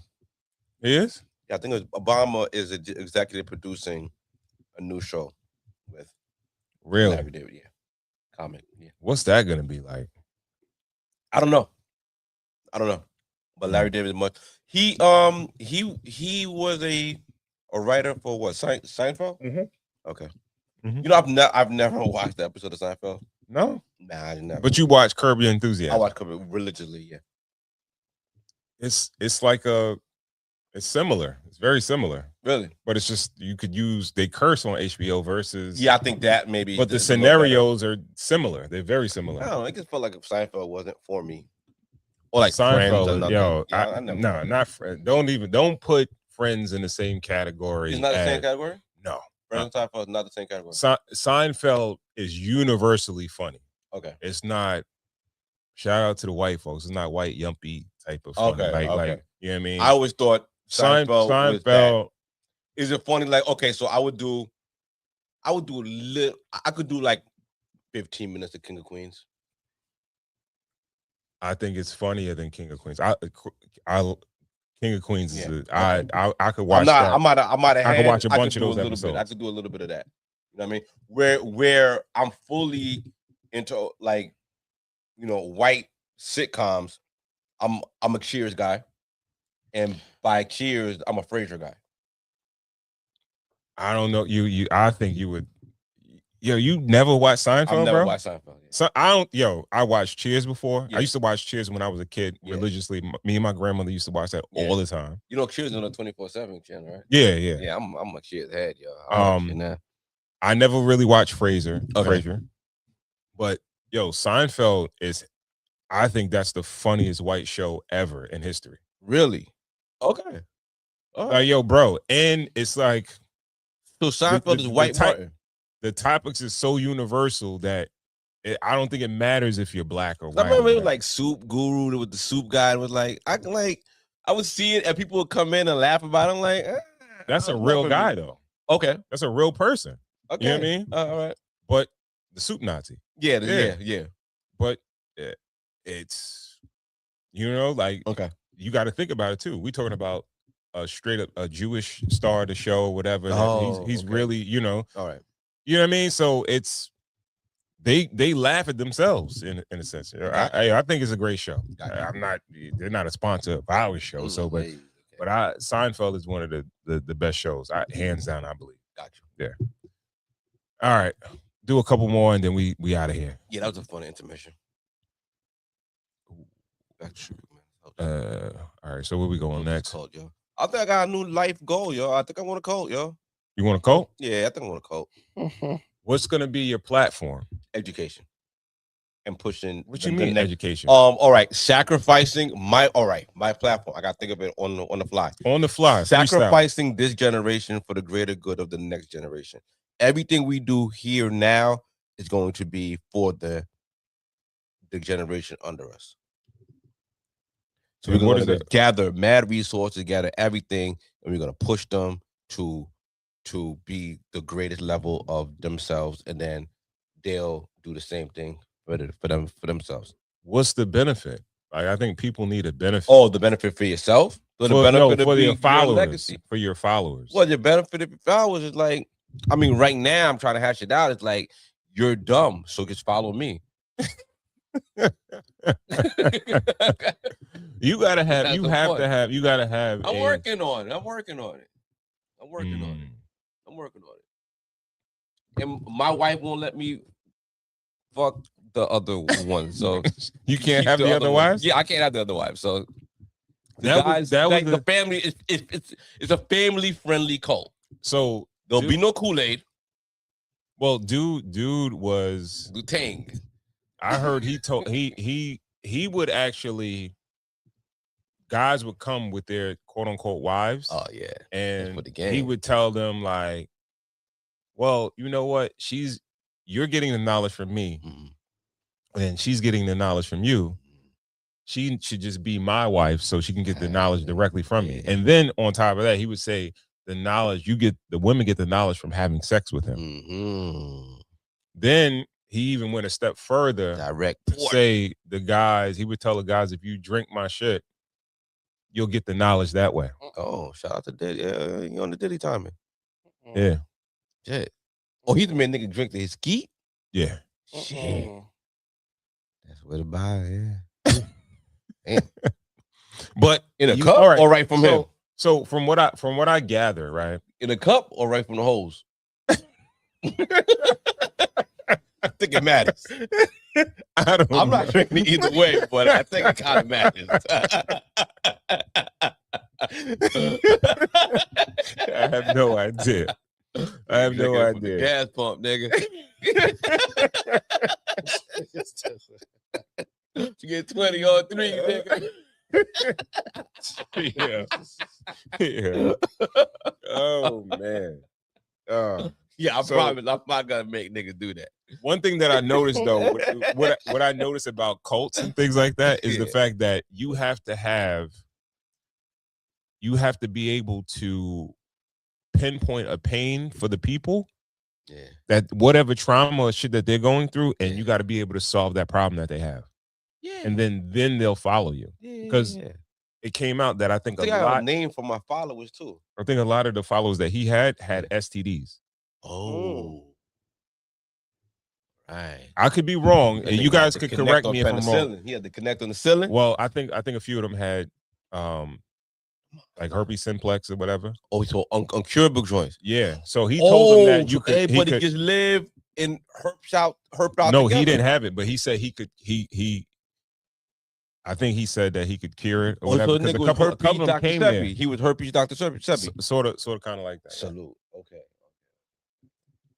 So I think that was it, and I don't know if he was basically saying like the whole fruit diet and all this other shit like that. I think because a few of them had it. So he They was said they had it blazing the before herpes chicks. Some of the dudes, I guess some of the they said it actually did spread a little bit in the group or whatever. It was a small. It wasn't a big group. It was probably like 10, 15 of them. Oh, okay. You know what I mean? All right. Yeah. So, got a little parting gift. Yeah. Take a little home. But yeah, I believe that once you like, if somebody's struggling with something in particular, and you could say, "Yo, I could solve that," and that could get them to follow you. And then at that point in time, once they believe in what you're saying, they're gonna hold on to every word that you say, and they're gonna follow everything that you say. All right, we're gonna work. You gonna help me? I can consult. You can Yeah. consult. I can consult. I can consult. Okay. Yeah. Look at that. Yeah, I need some help. Yeah. Let's talk about this real quick. This dude, this is not the first clip, but I think it's Funky Deneva, something like that. He basically was saying that heterosexual black men were the cancer of the black community. Oh, okay. Huh? No, this is not this. He came out with another post, kind of reconfiguring what he said, but kind of doubling down on what he was saying before in the first one. Right here. I love this guy. I am at a place in my personal evolution that I am done, almost done, slightly done, only going to do it when it's necessary, pushing out divisive content. I don't care what other races do, black men and black women. I'm at a place now where I fully recognize we need each other. Gay, straight, trans, fat, skinny, autism, off the spectrum, broke, poor, Sukiana, Sexy Red, Nikki Giovanni. We all need each other, and it is time that we start pushing more content and examples of black love and black unity. I think that we have exhausted this men are from Mars, women are from Venus commentary. I think we've exhausted that already. We've put it all out there and nothing's come of it. So now it's time for us to do something different. The reality of the situation is black women need black men, gay, straight, or otherwise, and black men need black women, gay, straight, or otherwise. Do we have a lot of nuanced things within our community that we need to fix? Absolutely. Are black men 1000% the problem? No. I still think they are largely the problem. I do think heterosexual men are largely the problem, and here is why. Because they do not face any other challenges that gay men and or black women and or anybody else within the black umbrella face, and yet everybody else has been able to thrive under those same conditions except them. I will die on that hill. Granted, there is a set of things that black men go through that black women will never understand, and there is a set of societal things that come at black men that don't come at black women. But there are also things that come at black women that'll never come at black men. And there are things that come at black gay men that neither one of y'all will never understand. There is enough oppression to go around for all of us. But we still cannot negate the fact that black gay men and black women have still been able to somehow thrive under the same societal conditions that straight black men are not necessarily thriving under. I recognize that my brothers have a set of challenges that they go through, but y'all gonna have to explain why everybody else been able to thrive under the same set of conditions and y'all ain't been able to thrive. And I stand by that. We got the same societal conditions, plus we're exiled from the village for being gay, and we've still figured out a way to thrive. Black men, y'all gonna have to answer that. Explain why y'all can't. I am at a place in my personal evolution that that was a roller coaster. I came in defensive. Came came in defensive. I came in ready. Cancer the community, cancer or something. Oh well, he didn't mention cancer, so he didn't say that. Yeah, that wasn't this part. Word. Yeah, it was. I don't want to put words. And he said, I softened my stance when he said that black men have advantages that gay black men and black women don't have. But then he said that black men are falling behind. I agree. I mean, it's just the fact. That's the fact. Yeah. And then by the end, I was like, are we? The first I agreed with him, but towards the end, I was like, wait, are we falling behind? Like, are we for? Is that a fact? Like, is that a thing that's really happening? Like, I mean, everybody I know, all right, maybe I live in a bubble, but my friends and my family are all thriving. Some people thrived earlier than others by the big age of 45, 46 that I am. My peer group, we're all kind of kicking ass. You know what I mean? We got, the games out of our system. We found our, tribe. We found our women. We made our families, and we're doing our thing. I don't know what single women are doing. I definitely don't know what gay men are doing. I don't know what gay black men are doing. Like, are they doing great? Like, I don't know. Why? I don't understand. All right, so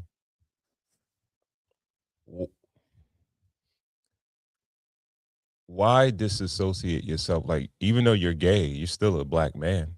So you have an idea of what a black man goes through. Now, is it because you're gay or is it because you're black? And Ron, that's kind of why. I mean, I can't speak for everybody. Me as a black man, I don't say disassociate myself, but so much disassociate because they're gay before they're black. For them. To me, I feel like gay black people are gay before they're black.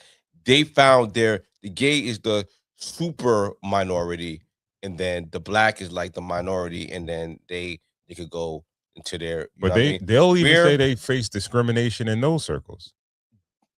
That's cool because that's the circle. All right, so why not acknowledge that? Because that's what we all deal with as a community. But you don't bring up that. You bring up the fact that you face more challenges as a gay man. What does a black gay man deal with? It's probably something regarding his race. Not because, like, yo, what are you saying? Like, what is it different? Like, gay people deal with what gay people deal with, right? The stereotypes around gay people and the biases around gay people. But if you're a black gay man, the only thing that you could say you deal with more in that community is racism, which is done with black women and black men. So, and okay, well, I think if you check the stats are not going to say what he said. Well, I have a few things. Go ahead. A few thoughts. Well, the one thing is probably as a gay man, he may have, it may be, how can I put it? Memories of maybe being ostracized from his own community. We have went to school with boys who we, maybe figured we were gay, and there was a level of acceptance that us straight black men didn't deliver to them. Absolutely. Right? So that would force a person to identify, well, not all, because maybe not all go through that. But let's just say I could see some being kind of subconsciously forced to identify as gay first before black men, because maybe where they grew up, they were ostracized very early, right? To make them feel like they're not a part of the general group. Yeah. So that's where I think that would possibly come from. Now, as far as black men not striving, maybe some of this, that word we used earlier, propaganda, is to blame. But I can't say that every day or every other day I don't turn on the news and see some young black kids do some out of this world bullshit that just earlier, I think it was like two or Lisa Evers was talking about some kids in Brooklyn just open fire on each other. They from far, and I just think about, you don't necessarily see black women opening fire on each other in a group. That's not women. I'm just saying. Also, let's take black gay men. You don't see a pack of black gay men gunning each other down within the streets, right? Okay. Now, if we look at, hold on. No, I'm just saying maybe they have their own things. Believe me, everything I'm saying right now is up for debate. I'm not saying what I'm saying is fact at all. I'm just running my thoughts, thinking out loud. Go for it. If we look at those who go to college, right? Black women are one of the most, if not the most, educated of the race, right? I would think. Yes. Straight young black men, we can see on paper, are not going to college at the same rate, right? So if they're not going to college at the same rate, we could assume that they're not graduating at the same rate. So that would statistically put us, at least educationally, behind. Okay. So now we look at the young black men who are, maybe they don't go to college.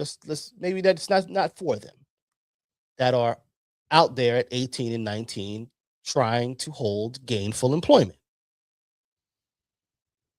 Where we live, we're in a vacuum. We live on Long Island, New York, right? So maybe some of the circumstances are a little different when you grow up in a Lakeview or something along those lines. You see examples of people who are striving. You see examples of, right? But now if you go through TA on a random Monday through Friday, early in the daytime, it's a possibility at 9 in the morning you may see, 10 in the morning you might see a bunch of niggas outside, right?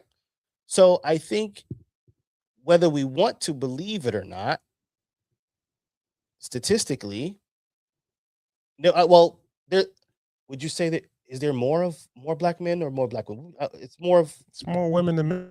More women, general, men, right? Yeah. Okay, so we can maybe give ourselves a little grace on that simple fact, but when it comes to simply graduating, simply going to get higher education and completing higher education, I myself didn't complete, so I'm a part of that statistic. If we're just using that, the young brothers that are, because you can't even say, because we can't even say that the young brothers that don't go to college are going right to work for the town or right to the police department. Some are. I don't know though, because if you look at the stats, do show that we know they are more educated, but they don't earn black men. I'm just, like I said, I'm just thinking out loud. And propaganda could be a part of it, but every day. No, they never say that though. No, they definitely don't say that, but they make sure they don't say it. But, you understand? Right, they'll bring up the no education, and that's cool. Right. That's fine, and it's true, right? And it's dope. It's not a problem, the fact that black women are more educated, right? But even if we look past education, right? Mm-hmm. The simple fact of, if you look at our prisons, right? Our prisons are filled up with young brothers, right? So, and now, mind you, some of these shits are shit like I said, shooting a gun off in the middle of Brooklyn, killing a little baby. Shit that you should just maybe have some sense enough not to do. I hate that that's what's on the news. I hate that's what gets reported. But we can't lie and make it seem like and if you turn on the news in Brooklyn, Bronx, whatever the case was, every day there's damn near not two young niggas just shooting at each other when during hours where they should be in regular school. Not fuck college, just high school. Yeah.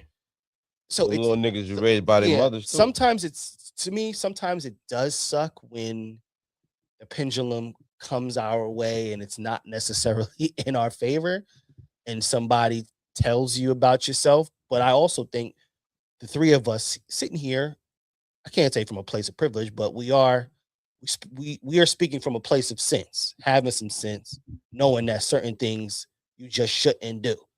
Right. And so I don't know. We'll have an AI overview of the. Sorry, that was a long monologue. Yeah, cut me. No, you rocking. Of the black man, the straight black man out earning the gay black man out earning the straight black man. If you're talking strictly about white collar hiring biases and how resumes are perceived by corporate recruiters, data suggests that gay black men are sometimes favored over straight black men because of how stereotypes interact. However, if you're talking about actual wealth, take-home pay, and economic stability, the broader data shows that black gay men do not out-earn. Well, I would think it was more straight gay men than gay black men.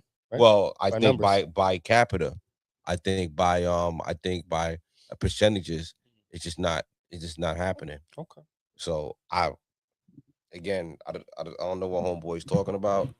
I think he was very. I think he was talking about media and who's being platformed as far as being front to represent the black community. But why would a gay man represent the black community? Like represent? He's a big personality, and but you got black trans, you got black. Yeah, I know, and I see Jason Lee is the forward face of that. Is he even? He's black, right? Yeah, he's right. Black. Okay, yeah, but it's like he's for sure black because at the end of the day, man. What? That's what I'm saying. Like, it's not going to be a gay black man going to represent. That's why I feel like it's being propagated a certain way because, like, you're saying it, but it doesn't. It's no context behind it. It's no statistical facts behind it. You know what I mean? So you could say this. You could say thriving there because it looks like that, right? Because all right, you're a content personality. And you're popping. You understand what I'm saying? And the gay man is popping on social media and these other platforms, these reality shows, things like that. Yeah, they don't. It's not mad straight men. It's women. It's black women, like especially like Love and Hip Hop, and the other reality shows. If you take, let's say, Housewives and this, that, and the third, is usually black women with their gay friends. That's what's popping. You understand what I'm saying? Yeah. So to make it sound like, all right, niggas not thriving or whatever, it makes it's like, all right, you're gonna paint that with like one brush of like, well, in the black community is being held down by black women and gay men type of shit. I mean, listen, that's the thing too. When we talking real about it, then niggas gonna get any feelings and then make it seem we hating, right? They gonna start acting like we said something wrong, and then it's gonna be like, that's why we don't even fucking. Well, listen, no, because I do want to say, yeah, cool. You finish. I'm gonna say, I'm done with these niggas. I'm gonna because everything you say, like, you said something wrong, so I'm done. Oh, you said I'm gay. Yeah, Stop. Yeah. Well, cool. Yeah, please finish. Sorry, cool. My bad. Yo, man, y'all are the worst. No, I'm just gonna leave it at, more so than even worrying about the statistics and fighting about it. Yeah, I do think that I wish young black straight men would hear that and strive to do as much as they can, right? Because I say it all the time, us as black, smart men, like I said, man, when a black man walks into a room with a nice fitting suit with some smarts in his head, he's the most probably intimidating thing on the planet. You know what I'm saying? It just sucks that you even saying that though is a problem. No, it's not. Yeah, it is a problem. Why is it a problem? Because that gives the air of his, let's say, masculinity or whatever is a threat to quote unquote society, or you know what I mean? Well, that's the thing, because too. that's part of it. But but that's what we're not saying is that, like, I understand, but we also can't box gay men in like all of them are walking around feminine like. Not even close. No. but the ones that they platform are right or wrong. Well, platform. So no, okay. But it's also a Lee different, does carry himself. but it's also a difference between platform and real life. Like, it's way all right, more real so life. I'm just bringing it back to what he said, right? And the thriving of black women and gay men. If the power structure is a white man, do white men, do we agree that white men can pretty much control the majority of things? I don't think they're threatened by black women and gay black men.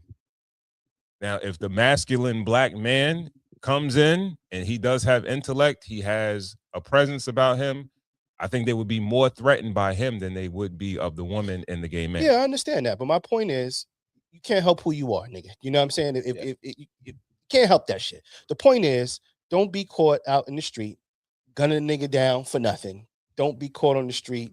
Like, to a degree, I understand that maybe what he's saying is in a vacuum for himself. It doesn't help anybody though. I think it doesn't. It doesn't. No, because you're telling. All right, you said the reason why he said. I feel like the reason why he said it because he went too far with what he said before. Right, that was like very polarizing what he said before, and it was wild. So I didn't take any offense to it though. No, I mean when he said that black straight men are a cancer to the black community, right? So I think he had to roll that back a little bit and bring it back some and roll it down, right? So, but he could have just said like, "Yo, we need each other," and that's really what the point is. We do need each other. Well, he likes that.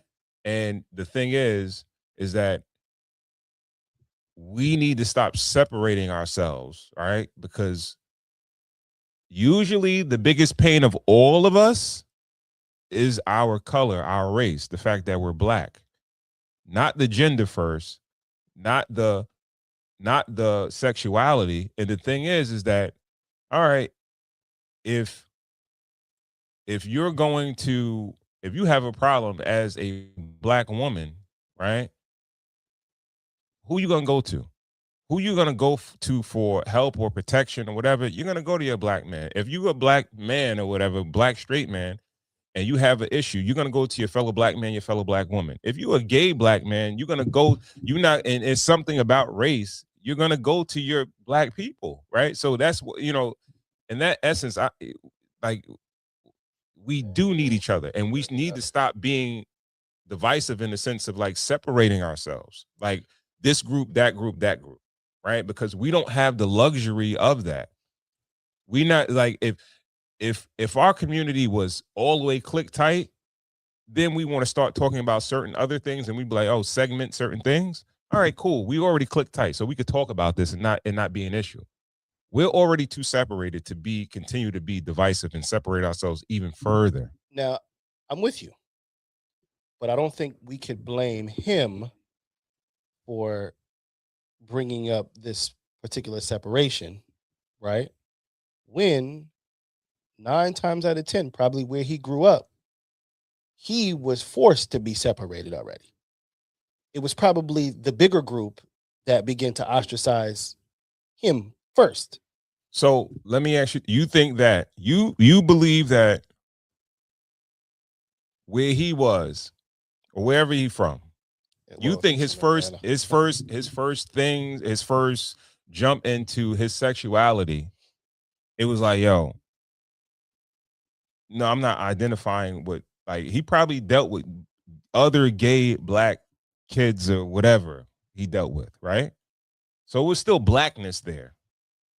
It's still blackness, right? The color barrier still exists. But they act like, all right, my sexuality, that's the only thing that defines me. No, but all I could account for is going to school, going to college, and I can't say that, not saying me per se, but I can't say that the rest of everybody made them feel very much included. Because if you think about it, right? Let's say this person is gay, this guy is gay. If he even had a straight friend going to school, what would niggas say? Listen. Let me ask you this. Answer the question. His friend is gay. What if he's white?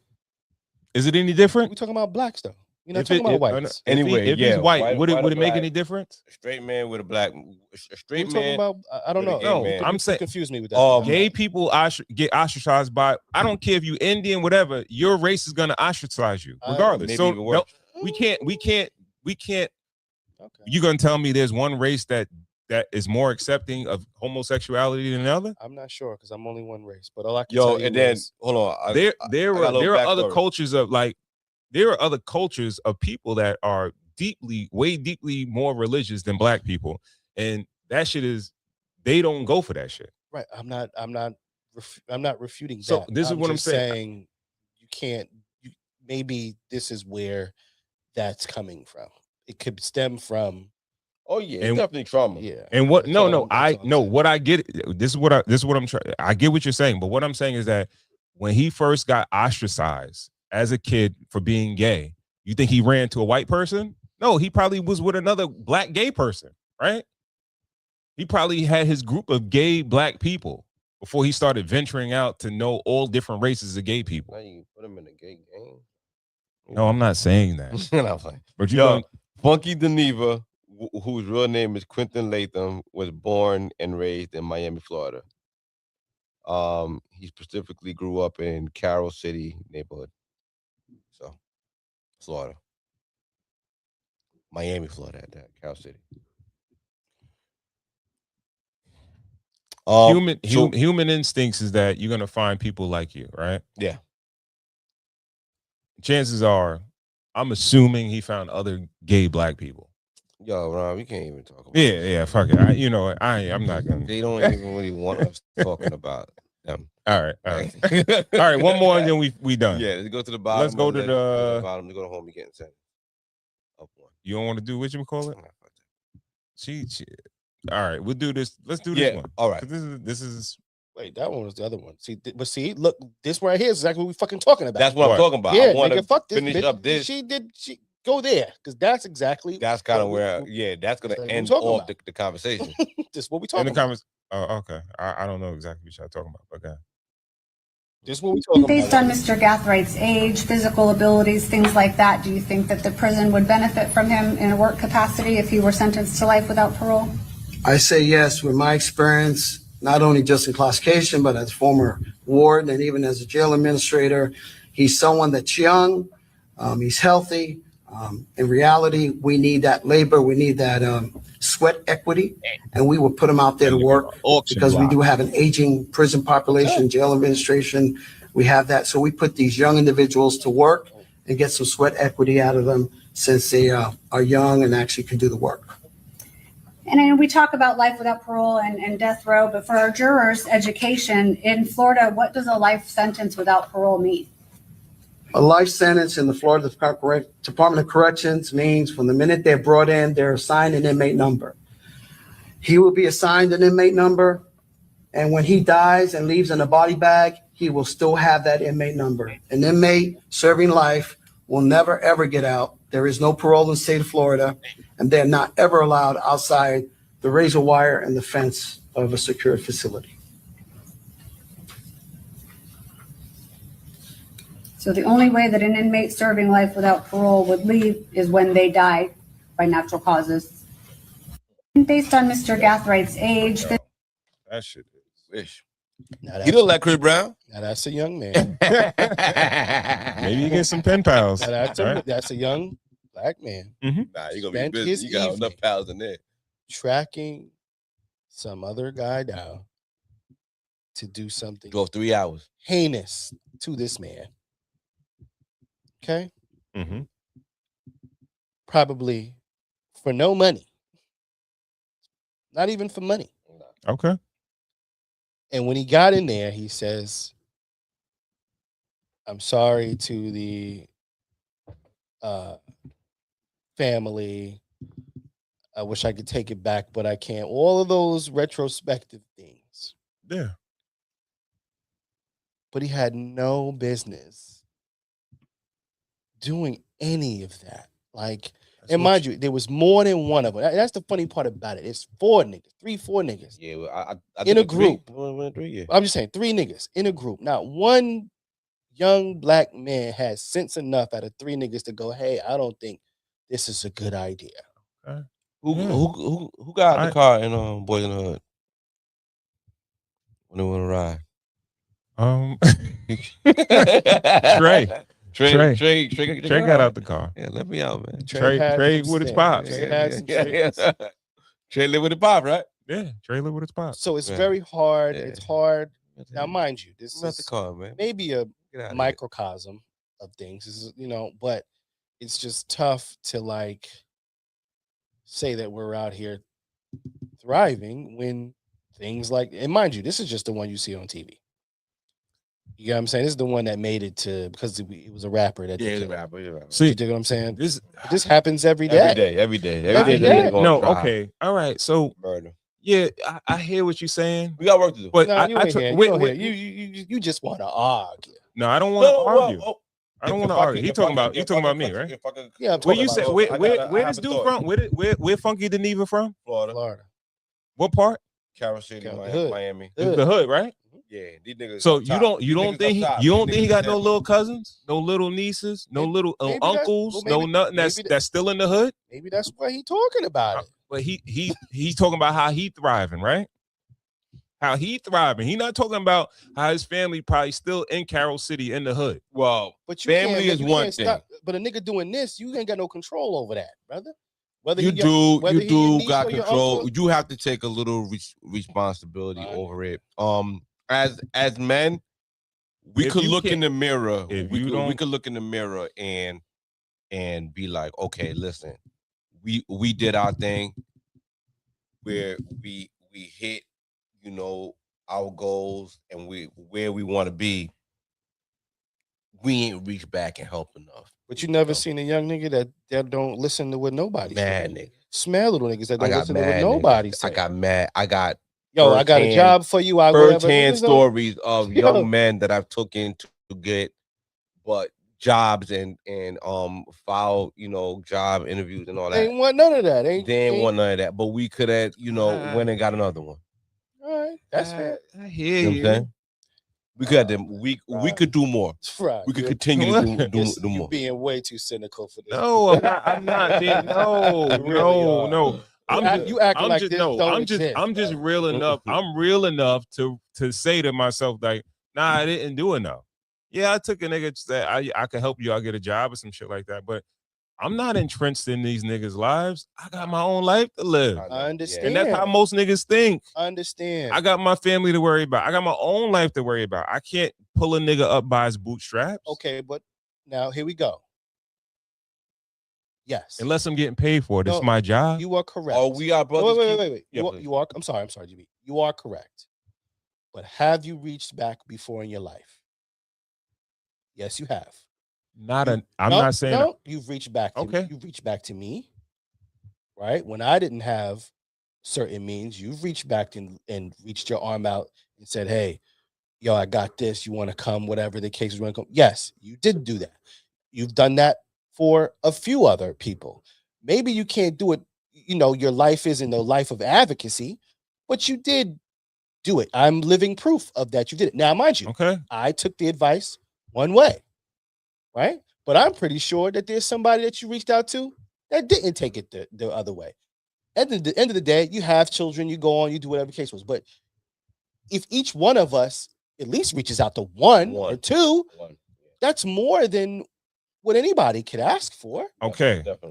All right. But what about the ones that are too deep for us to even reach to grab? And then the other ones that have been, they get influenced more by dudes that are our age that are nefarious, and they champion the bullshit. Well, that kind right? of just makes So- my case more. That Remember that episode of Family Matters when what's the name when the gang members came? Gang members came. What, the Vipers or something like that? Vipers, yeah, they came for Eddie, man.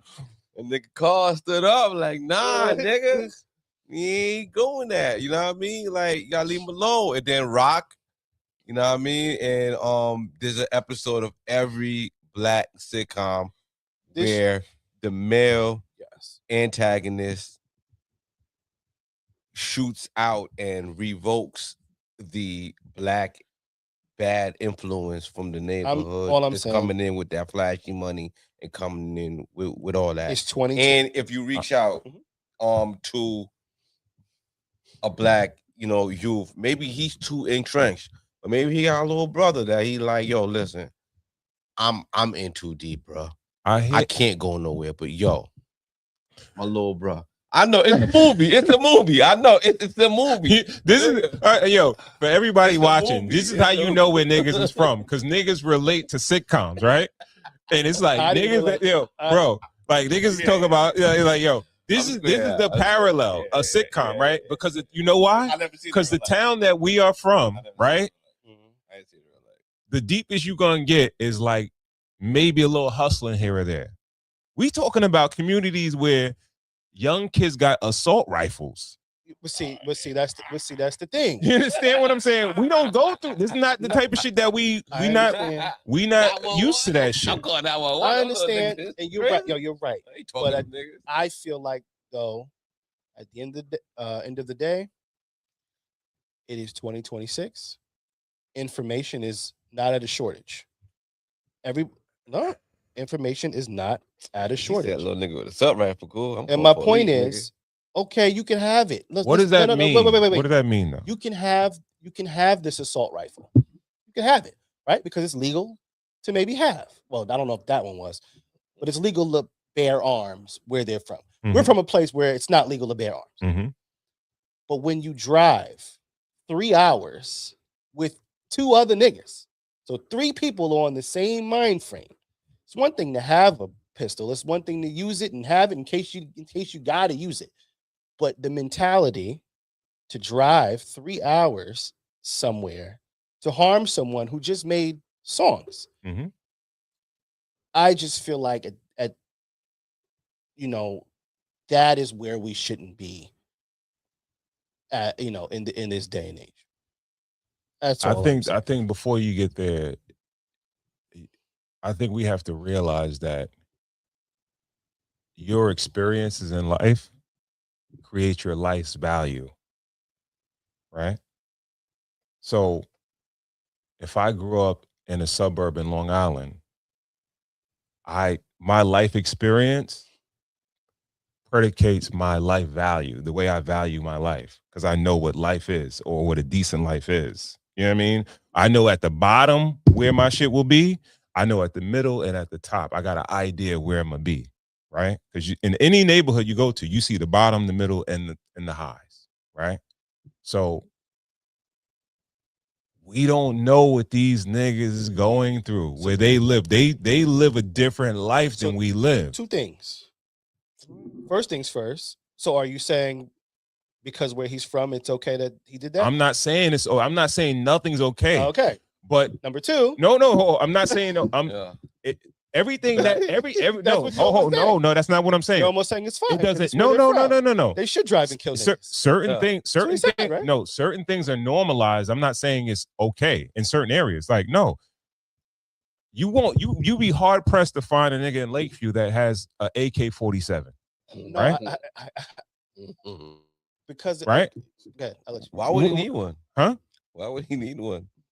No, they wouldn't. But There's no like deers I believe there might be more floating Wildlife? around in Jacksonville, Florida, Oh, yeah, where niggas you get know it out where they are. You understand what I'm saying? Once Like again, that's a legality because they're allowed to have them. What he did with his. all right. So can I ask you this? Because I remember what niggas say, right? Shout out to J-Rod, right? And when you talk about J-Rod, you talk about his family and his history and what they grew up with, right? But that's accepting to you, correct? Under his bolo. What's accepting to me? The way his peoples in on the West Coast grew up.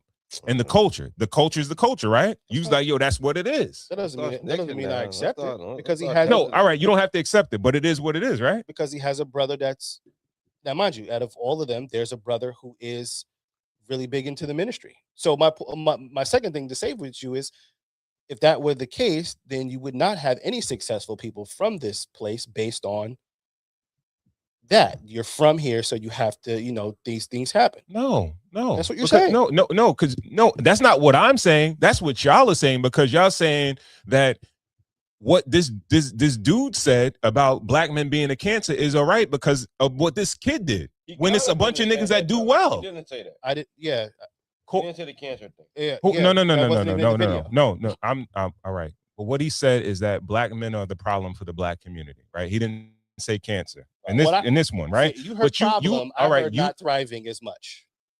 And you're saying they're not thriving because of this kid murdering another black man, right? But there's a lot of other black dudes that you know personally that didn't murder nobody, that have careers, have jobs, have families, and all that stuff like that. But you agree with what he said.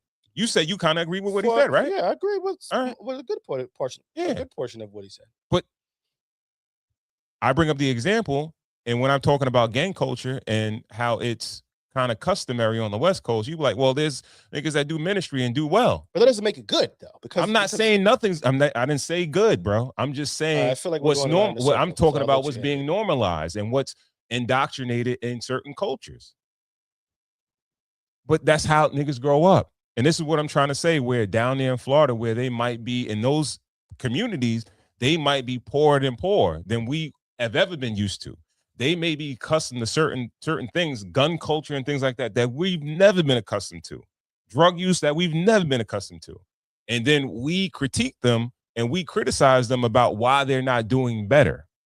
But they don't have the nigga that's in the hood that's can't come up and that's telling them, but they got another nigga that's there that's a little bit older, or maybe a grown-ass old man or their father that's telling them, yeah, I'm in the crime too. I'm using the chopper, shooting a nigga down, doing whatever. Okay. I'm about that shit. So to slightly rebuttal that, we're from here.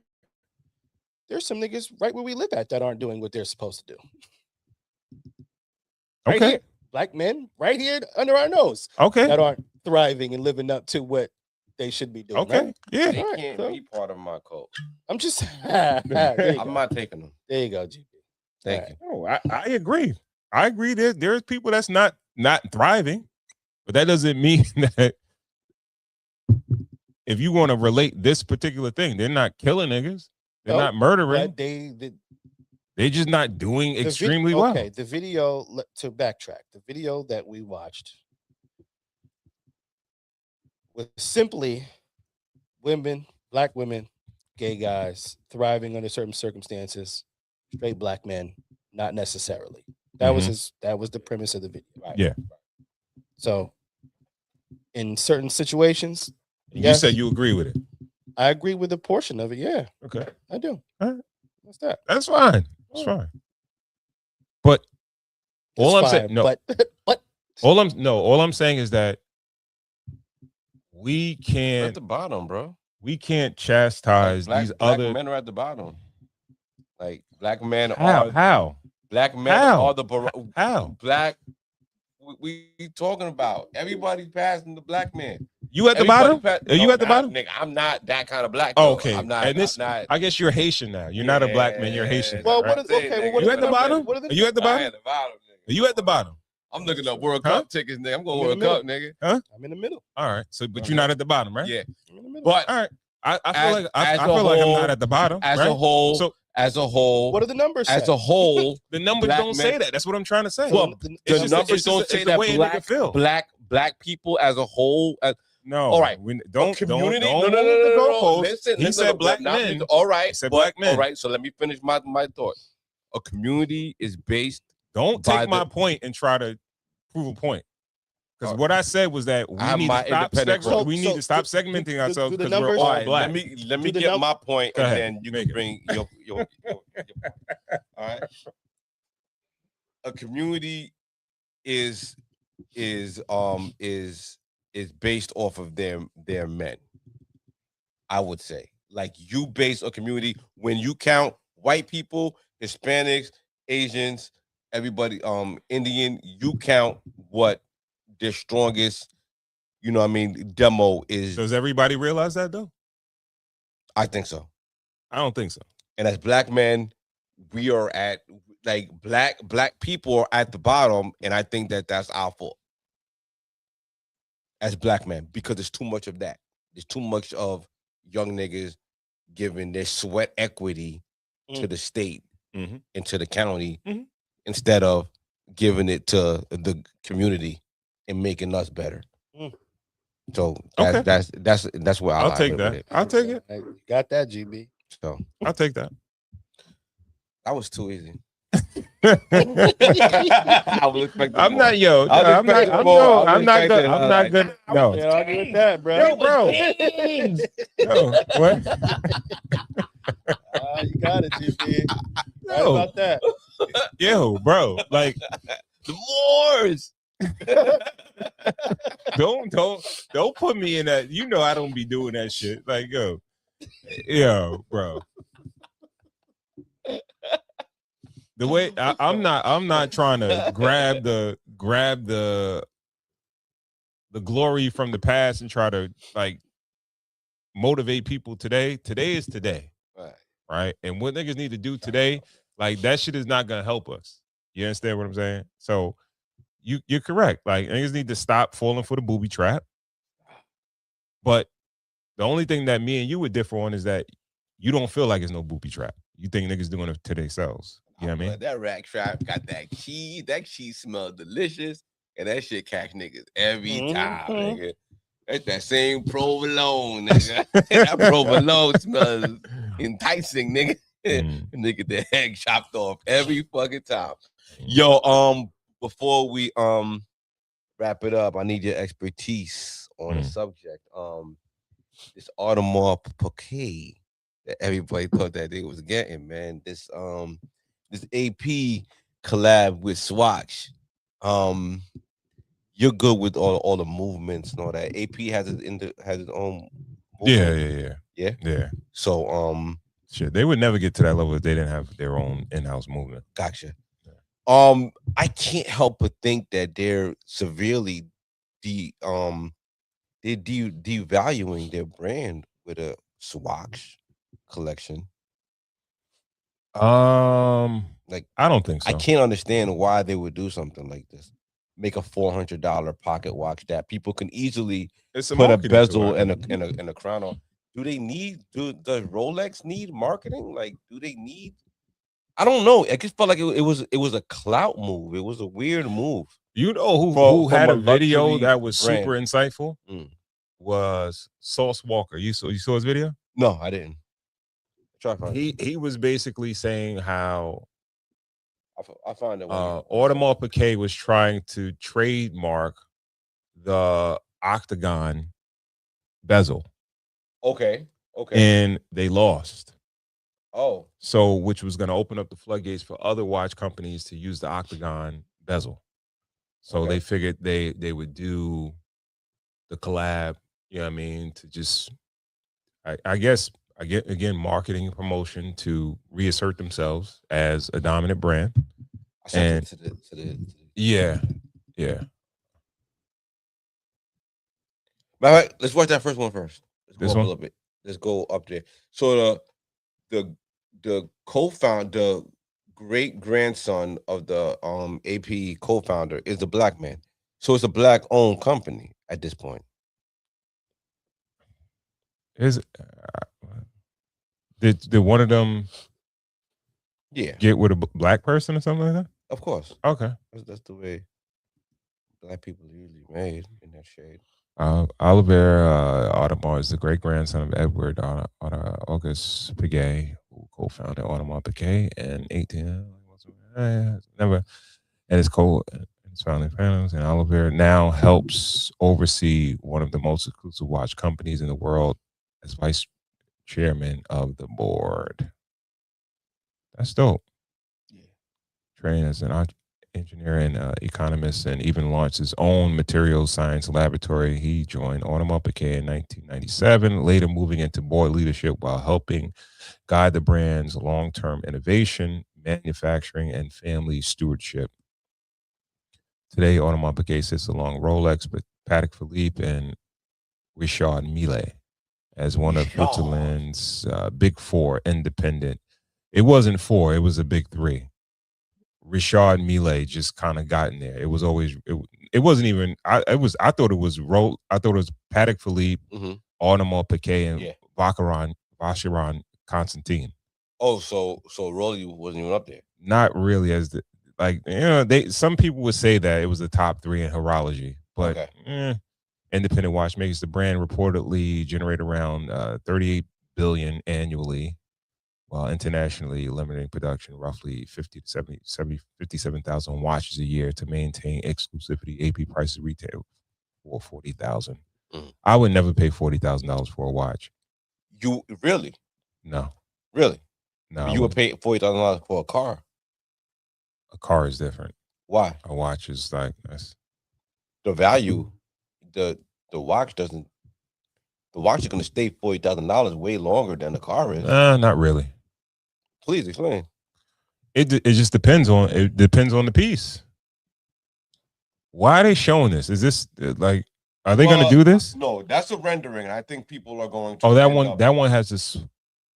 Oh, so it has Swatch on the dial. Okay. Recently viral concern surprising collaboration with Swatch tied to Royal Pop, huge across fashion and for a brand built for scarcity and ultimate luxury to collab. That's what I don't understand. Mainstream. Why they would do such a Rolex would never do this. Any other big three, big four, big five, anybody would ever do it. Did Omega even did it do with Swatch? They're owned by Swatch. Omega's owned by Swatch. All right, okay. I understand Swatch is like fun, but it's not something that like people take Swatch seriously.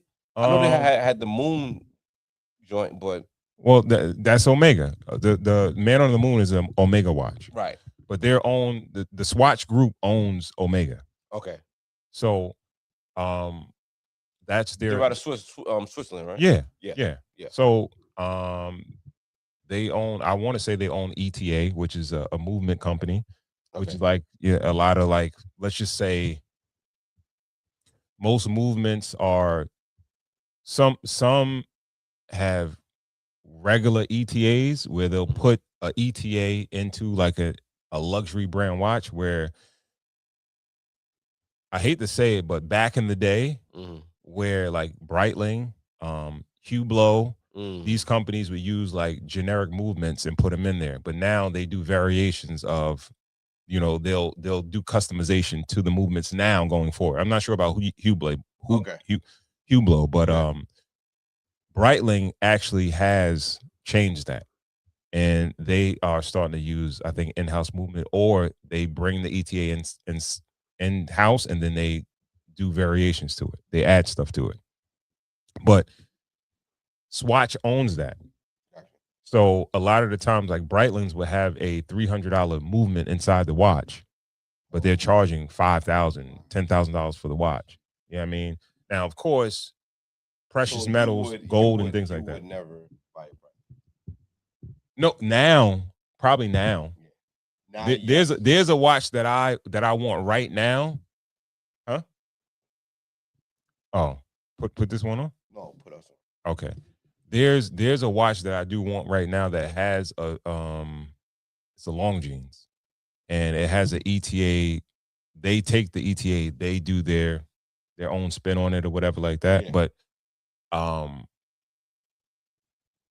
you want basically that's gonna be the value of the watch. Of course, if it's gold, so movement is the number one thing that determines the value of a watch.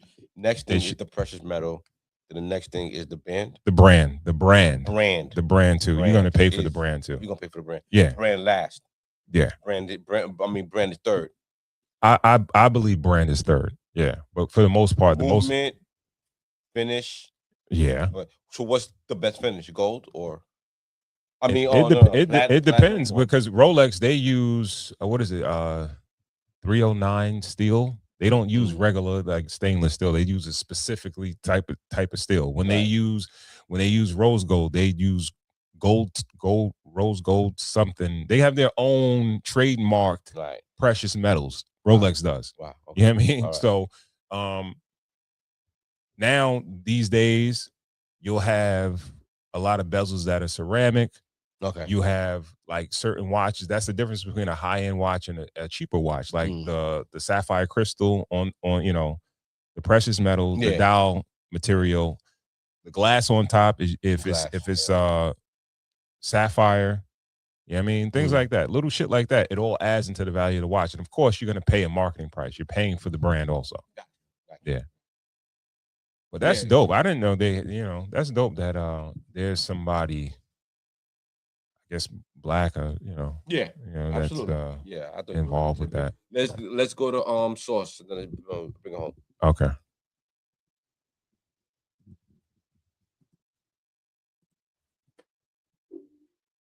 On 10 of them motherfuckers, man. Load me up, man. Whoever go get them, I ain't trying to wait in line.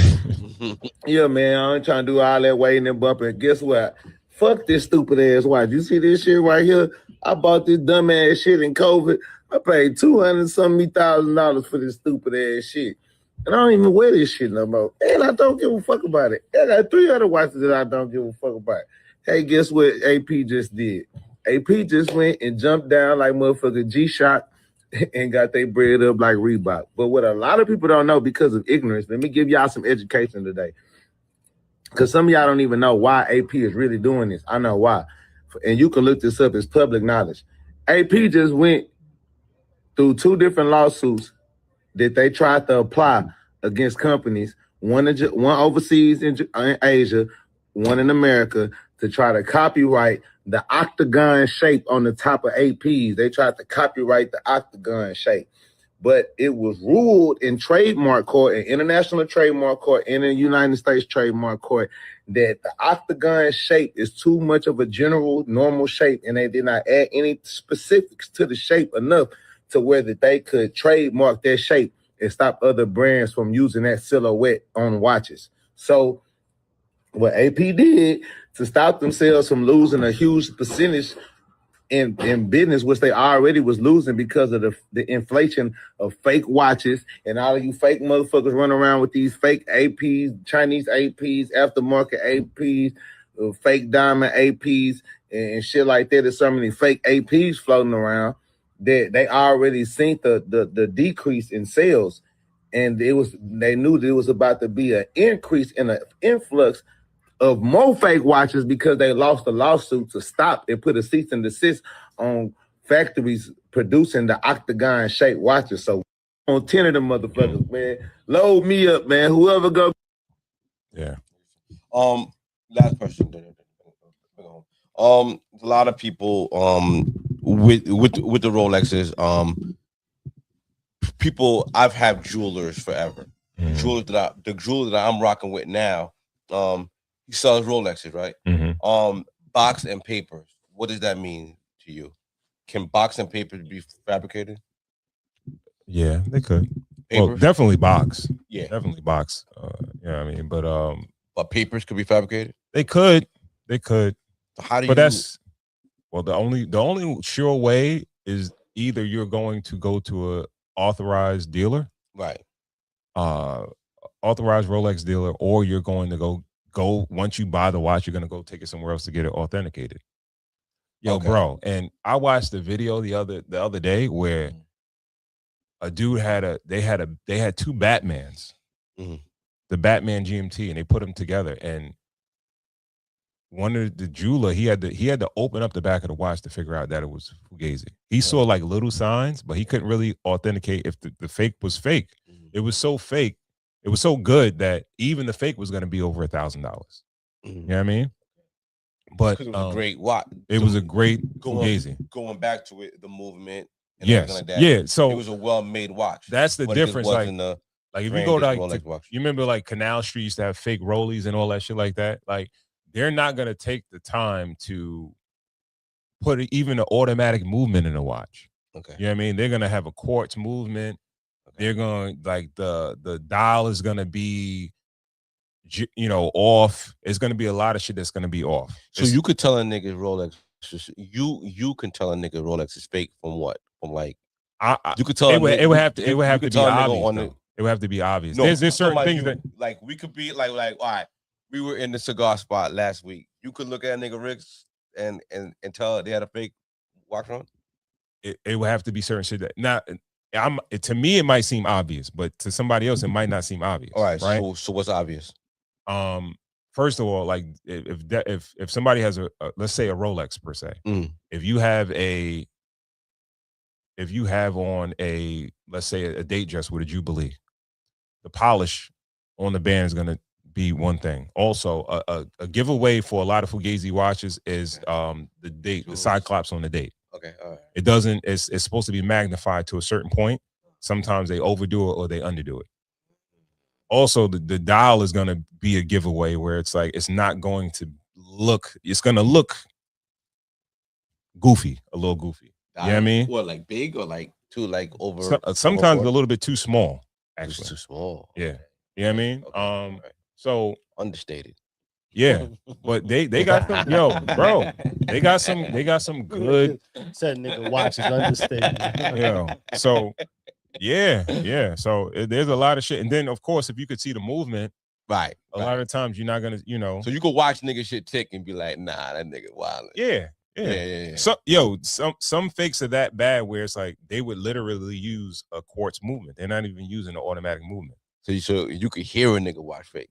Well, you could just see it ticking. Yeah, you know what I mean? See it going. Well, they all tick, right? Right. Let's be clear. But the automatic movement is so smooth you don't see the ticks. You know what I mean? There's like a little hiccup. That's it. Yeah. You know what I mean? I'm happy my boy feeling good today. All right. What you saying? Because you know what it is? Because he's like, yo, I'm always trying to act like I'm poor, but now I'm talking about some luxury shit, right? That's what you I love that shit. I love the Bentley Stunner. I love the Bentley Gator boots on my nigga. Yeah. Oh yeah, okay. Shout out to everyone tuned in on YouTube, on Facebook. Again, please remember to share this episode so we can get more people to tap into the conversation. Shout out to good people at Jameson. Tonight's bottle is Jameson Black Barrel, 40 ABV, 80 proof. Retails at about 40. You said $40 a bottle? Yeah, $40. Yeah, man, I'm getting a little bit. It's a great alternative off of a daily driver. Jameson is most people's daily driver. If I keep a bottle at that, I keep Johnny Black for the company. When Cool come over. Hey, Jamie for myself. You know what I mean? Jamie's a good daily driver. Get you around, get you in that spot. It's how. But this is why the reason why I like this one is because it's a little bit sweeter than the regular Jamie. It's nice. Yeah. Again, this one is supposed to be distilled and or matured in bourbon barrels, so it has a little sweetness to it. I get a little bit of vanilla, a little bit of caramel, vanilla in it, and your regular traditional Irish notes. But yeah, I like this one, man. To put you on the spot, give me a cigar that you would pair with this. You're the expert. I'm not the expert. I'm really not. But us too. You know more than me. That'll make you the expert. I would do a whatchamacallit, man. I've been smoking. Last couple of times I was at the cigar lounge. Oliva series, the Series V. Okay. That's one I'm really digging, and it pairs nice with like a little sweetness to the whiskey, Right. your bourbons and things like that. That's my joint right there. Copy. Yeah, man. So the Jameson Black Barrel, pick it up at your local wine and spirits. It actually got the Cigars and Whiskey stamp of approval. All right. If you don't follow us on IG, please do at Cigars Whiskey. That's Cigars with an S, Whiskey. Also, remember to subscribe to our YouTube channel, Cigars, the Ensign Whiskey Podcast. Again, Cigars, the Ensign Whiskey Podcast. Also, hit up our sponsor of the show, Moods by Michelle Rose. Pick up a Cigars and Whiskey candle. All right. You can help support her. You can help support the podcast.